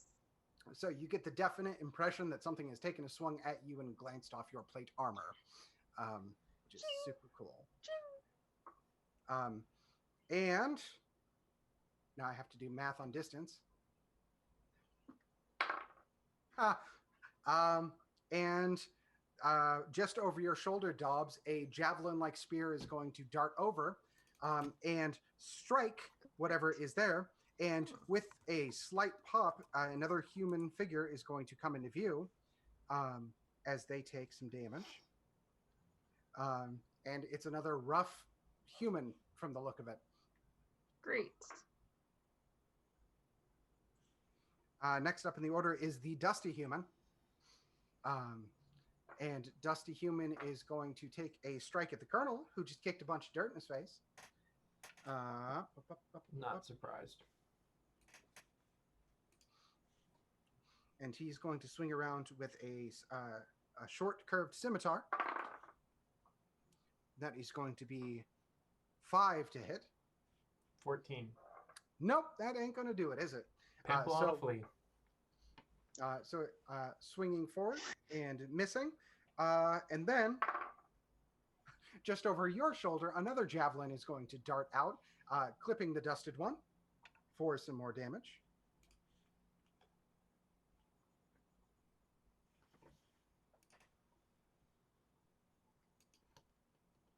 Sorry, keeping up with my notes.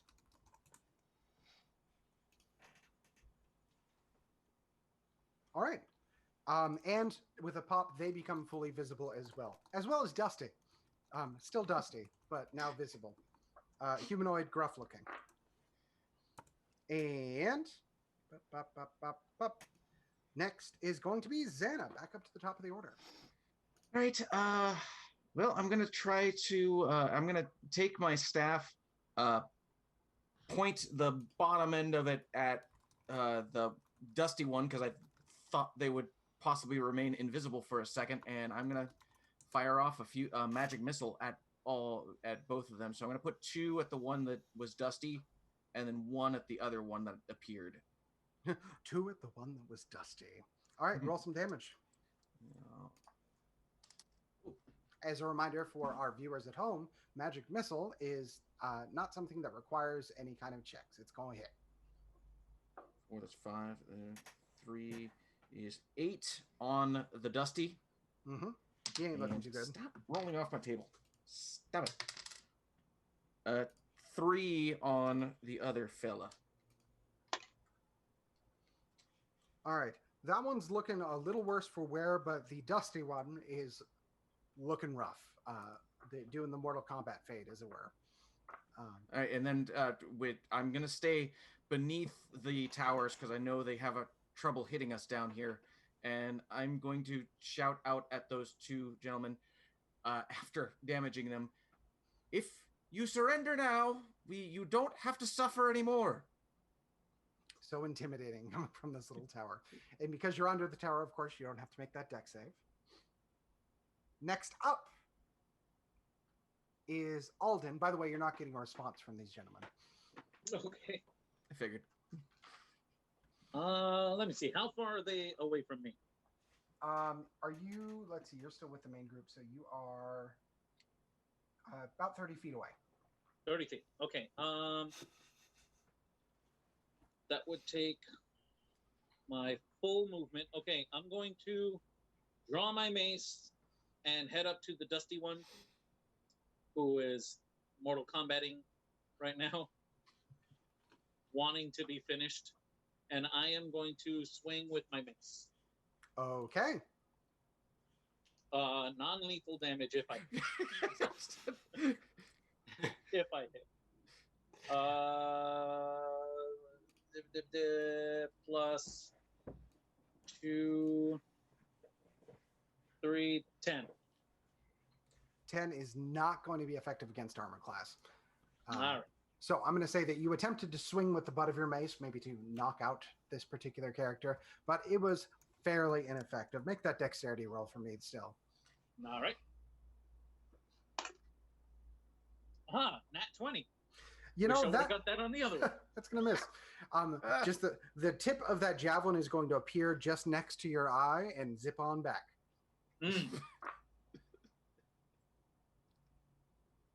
Jeez. Next up in the order is Theobeak. All right. The one that is next to me, I'm going to throw my quarterstaff and take a swing at him. All right. 21. That's hitting. Blue. It's gone. It's gone. Yes. 3, that's 8 bludgeoning. That is 8 bludgeoning. With a solid 8 hit. That dude's dropping. He is on. The one, okay. Yep, he's down. All right. Oops, sorry. And then the other one, he says 30 feet behind me. No, they were both very close to each other at this point, so they're within 5 feet. I'm sorry for the confusion and descriptions, but this one had moved forward, so he came within range. They were both within range of you. Yeah, well, because I had flown out 90 feet, and then the others you said were 50 feet. Back from the original party. I'm sorry for the confusion. Yeah. They're both next to each other. So, yeah, they're within range. Then I will turn and focusing my energy, spend my last key point. Okay. And do 2 unarmed strikes. All right. At least this one might have information. Please be careful. First one, I'm going to not use my talons. I'm going to use my palms and go for the temple. Okay. Thank you for the specificity. It's very important. 24. 24 is going to hit. 7 bludgeoning. Because you pulled your punch to make sure that it was going to be something non-lethal, guy's still going to drop like a sack of potatoes, but yes, still breathing. All right. So, to summarize, you've accidentally, intentionally killed 3 of them, and there is one now unconscious on the side of the road. And technically, you did just attack again, so dexterity saving throw, please. I thought I was back where the things weren't. You're right. You're out of range. Them. Excuse me. You are out of range. You're right. So yeah, that will end it. Master Theobeak, is he still living? I'm not sure. I made sure not to cut him though. Okay. He should still be living. All right. Does anyone have any rope? Can we tie him up? I want to make sure we can get him into town without having to deal with fighting him again. I could just hold him down. I'm pretty big. I could just sit on him. He is unconscious at this point. For the record. Time to eat the goat. So we're eating the goat now, right? Like, leave the goat alone, Colonel. Can I just point out for the group that one of the only people in this group that has the ability to speak to animals as of leveling is fighting to eat the only thing he could use that spell on so far. Colonel, I'll ask you the question: does the goat deserve it? Does Ba deserve it? Depends on your point of view. I'm gonna check. The Xana is gonna check the pockets of the deceased to see if they have any sort of notes or anything else that establishes what in the world they were doing. Sure. Any evidence? Sure, be a bummer if they're on the council. All right, I'll help you out on that. Great. So go ahead and search him. What is my investigation? It's 2. Okay. 9. Natural 20. There you go. Yeah. So Theobeak is really good at rifling for shiny things. So Theobeak is going through their pockets. Theo, I'm not looking for anything else, just shiny things. Throwing other stuff off to the side for Xana to come pick up. Don't worry, we're Oh, gee, watching. thanks for your help so much. One of the shiny things you find is a couple of clear vials that have a slightly bluish liquid in them, but they're mostly empty. And you find a few of those. In fact, a couple of them on every single one of them. Theobeak, I assume, would not know what they are, but vials. And since you're both... you said 2 on each? Yeah, two vials on each of the deceased. Are you also searching the knocked out one? Of course. All right, so you have about 8 empty vials on you. And are they empty or do they have a bluish liquid in them? I mean, just remnants, like a drop. If I combined all of them into one vial? Yeah, a little bit. Yeah, just a little bit. To say enough at the bottom to fill up the curvature of the bottom of the vial. I hope these are all completely different spells, and it's just the weirdest concoction. I just had this This weird is what they were name. using to be invisible. I had this weird name in my head called Romulan Ale. I don't know. Wrong universe, but I appreciate where you're coming from. So while those two are searching, because they're being pretty focused on that, can I have everyone else make perception checks, please? Yeah, And did I find any notes that I just threw off to the side or anything else, like their weapons? The only things you were tearing at them were other minor weaponaries that wouldn't be necessarily of interest to anyone in the group, but no, nothing really. 24. Master Theobeak, did you find anything? 12. Not much, just some glass here. All right. Well, yeah, I'm not finding anything in the pockets. I think we're gonna have to get all the information from that one fella. Theobeak, do you mind if I take those glass vials off your hand if they're empty? But I found them. They're shiny. If they're shiny and you like them, I'll give you one. Okay, that's fine. All right, you have one empty vial. The rest of you, I'm sorry, I didn't hear your perception checks. Go for it. 10 for me. 24. 24. And Dear Master Goliath? I had 12. 12. All right. 24 is clearly the highest by far. Our ranger friend, while listening to all the things and being a little bit wary after being attacked by invisible assailants, I'm going to say you hear muffled noises coming from back up the road from the direction that the second group of assailants came from. Hey guys, I hear something coming. Well, it's not really approaching. There's muffled sounds. What? I hear muffled sounds. As though someone were screaming from behind a gag, if I can spell it out pretty clearly to you. I feel like somebody might need help. Oh. Why aren't we helping them? I think we should go over there. Did anyone tie up this fella real quick? He's still knocked senseless, so Okay. that's your call. Yeah, I will let everybody else move forward, and I'm gonna get out my rope and tie him up as best I can, just to make sure that he doesn't get away. All right, great. Move down the road, and if I could have everyone that is looking make investigation checks real quick. I'm going to stay back with the unconscious guy. Got it. 15, 16 for Alden. 14 for Potter. We are There's rolling. investigation. Yes. That's going to be 15. 15. Did I hear 15 gang. 15? And I had a 16 from the Goliath. All right. With your excellent height, I'm going to say that you're the one that finds him. There is a tied up figure on the side of the road that has been bound pretty expertly, almost from head to foot, with a gag in his mouth. He is human. Oh. Oh, dear sir. I rush over to untie him. As soon as you get the gag out, he's just like, oh, gag. I like you. You're good. You can. You're big. Hello. Listen. I like you for stopping whatever that was, and thank you for that. Now, listen, focus. Where are my things?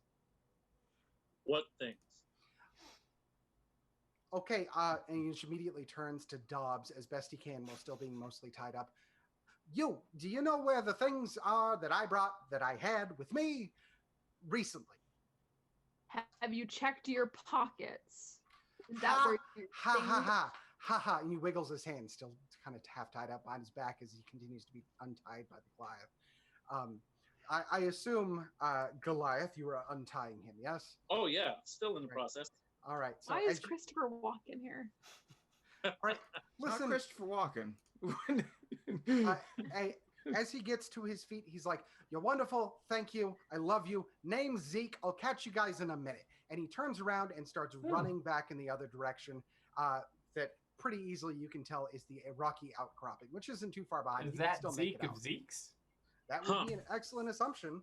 What He, an This interesting guy- character. he runs away. Does anyone pursue after him? Nah. Now I'm he's Or up. if I want to. Okay. While they're doing that, I have my tinderbox trying to light the guy's foot on fire to wake him up. All right. While we see this comedic scene of casual torture, and everyone regroups, you hear a clattering of noise behind you on the road. As you see a cart of much sturdier build, though slightly singed, come rolling up the road towards you with an impossibly high bag of stuff on the back. And it's going to come rolling and park right in front of you, and you're going to see what you know now as Zeke on top of the cart. Zeke has jet black hair, which hangs down slightly in front of his face. He is of a middle human age, and he is gangly, to say the very least. And he rolls up. He's like, "Okay, sorry, I got the things. Fantastic. You did a wonderful job. Who are you?"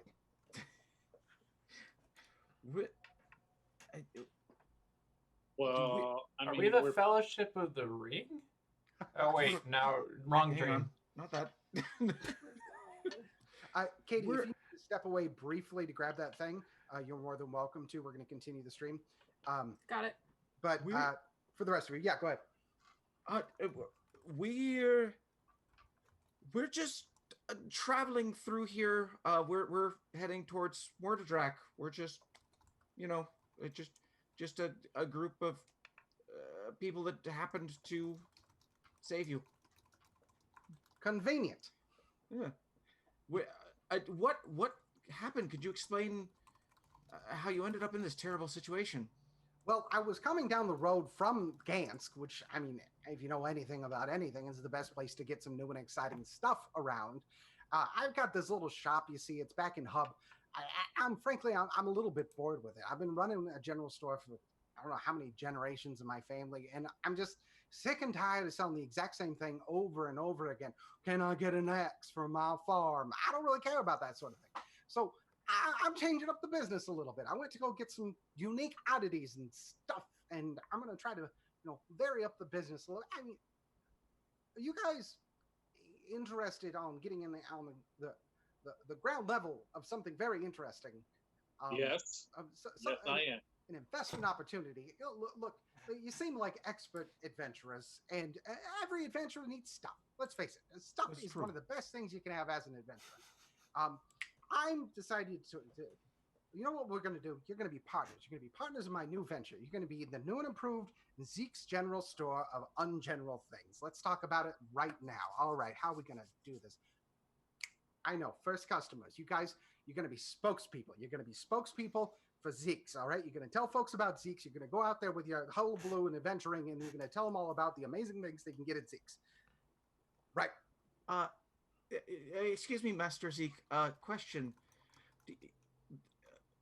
In your interesting stuff items, do you sell any sort of interesting instruments? I have no idea. I mean, most of this stuff I bought bulk. Let's see. And he kind of starts digging around in his bag. I got this thing, and I got this, and he's holding up just doodads. I mean, there's like forks. He's like, I think this is for combing your hair. I'm pretty sure that's for, but that's okay. We're gonna put that back in. And You're sure your name is Zeke? I'm not sure of a lot of things, but one thing I do know is business, son. Let's talk about it. Okay. Mind you, he's clearly probably a little bit younger than Are you. you sure we don't need to scuttle along? All right. You know what? I've got it. Here's what we're gonna do. All right. Yeah. Listen, you, tiny, not human. Dwarf but smaller. Yeah.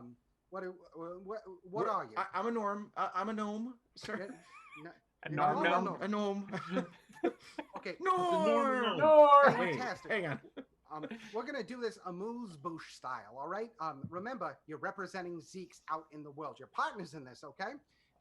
For everyone playing, this is the way we're going to do it. This is Zeke's grab bag.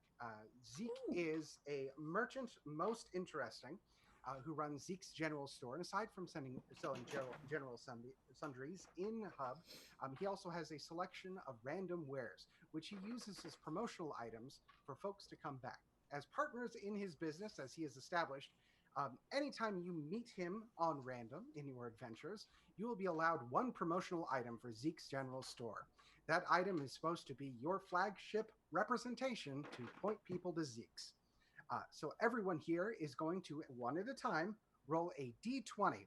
And with that d20, you are going to get an item at random from the bag. Has the guy woken up yet? Have I started a fire? Your priorities are in order. For the sake of metagame, I'm going to say that one of your fellow players has stopped you for the moment. All right. Mr. Theobald, please focus. Hang on. We'll wake him up later. Hang on. All right. Xana, since you were most recent in the conversation, go ahead and roll that d20 for me. All righty. That's a 7. This is 7. 1 moment.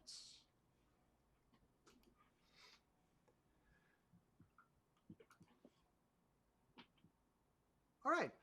With a 7, he pulls out a small something in his hand and hands it to you and says, "There you go, kid. Have a great time." The item you have received is the Pin of Trading. Oh, God. It is a small metallic pin in the shape of High King Castle. When worn, target gains advantage on 1 persuasion check a day. Sure beats a yo-yo. All right. Thank you. All right, great. He's not even paying attention to you anymore. All right, next up, let's go with the big fella. So he points at the Goliath. All right, let's give it a shot. 2. 2. All right.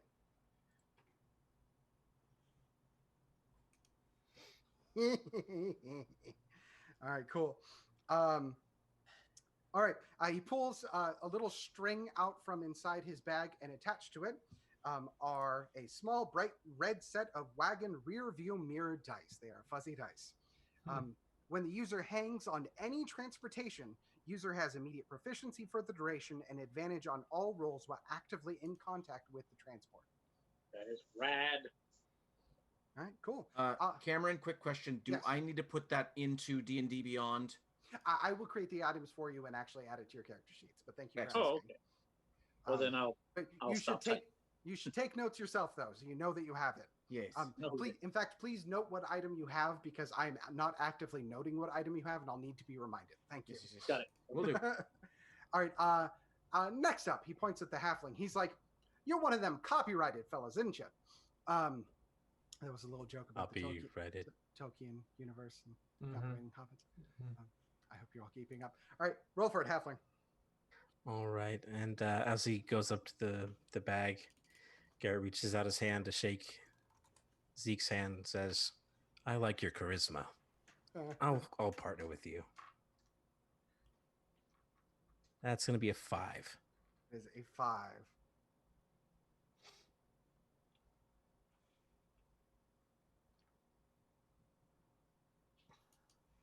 All right. You have, as he pulls his hand out, it is a small piece of jewelry. It is silver, and it has an arachnid on it. This is the Tarantula bracelet. Once activated, allows the wearer to move along any surface at normal movement speed, including walls, ceilings, and the like. Lasts for 5 minutes, 2 charges per day. So very nice. That. You know how I feel about tarantulas. But now I can be sneaky on the wall. All right.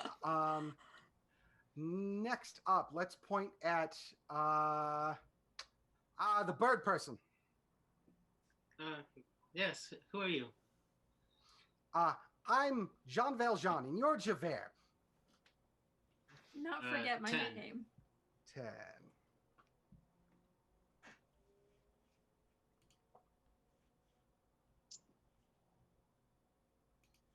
Scrolling. Ooh. He pulls out a small, very Victorian-looking candle and candle holder. It is a 6-inch tall, 1-inch wide candle and is made from black wax. Its wick cannot be lit. When the shadow of an unlit match or tinder wig passes over the wick, anything that you'd normally use to light it, the uncandle creates an area of utter darkness centered on itself with a radius of 20 feet. The wax of the uncandle slowly disappears as if it were melting while it creates the area of darkness. Every hour it creates darkness, 1 inch of wax disappears.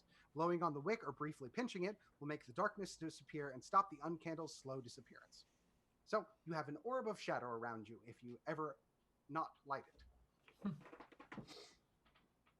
All right. Is the candle holder shiny? It is indeed shining. Good. You are happy with it. Shiny. All right. With the Song of the Crustaceans, he's going to point at the dwarf next and say, "You're up." Great. There's nothing I love more. 16. Scrolling. Oh, I love scrolling. It's my favorite item. All right.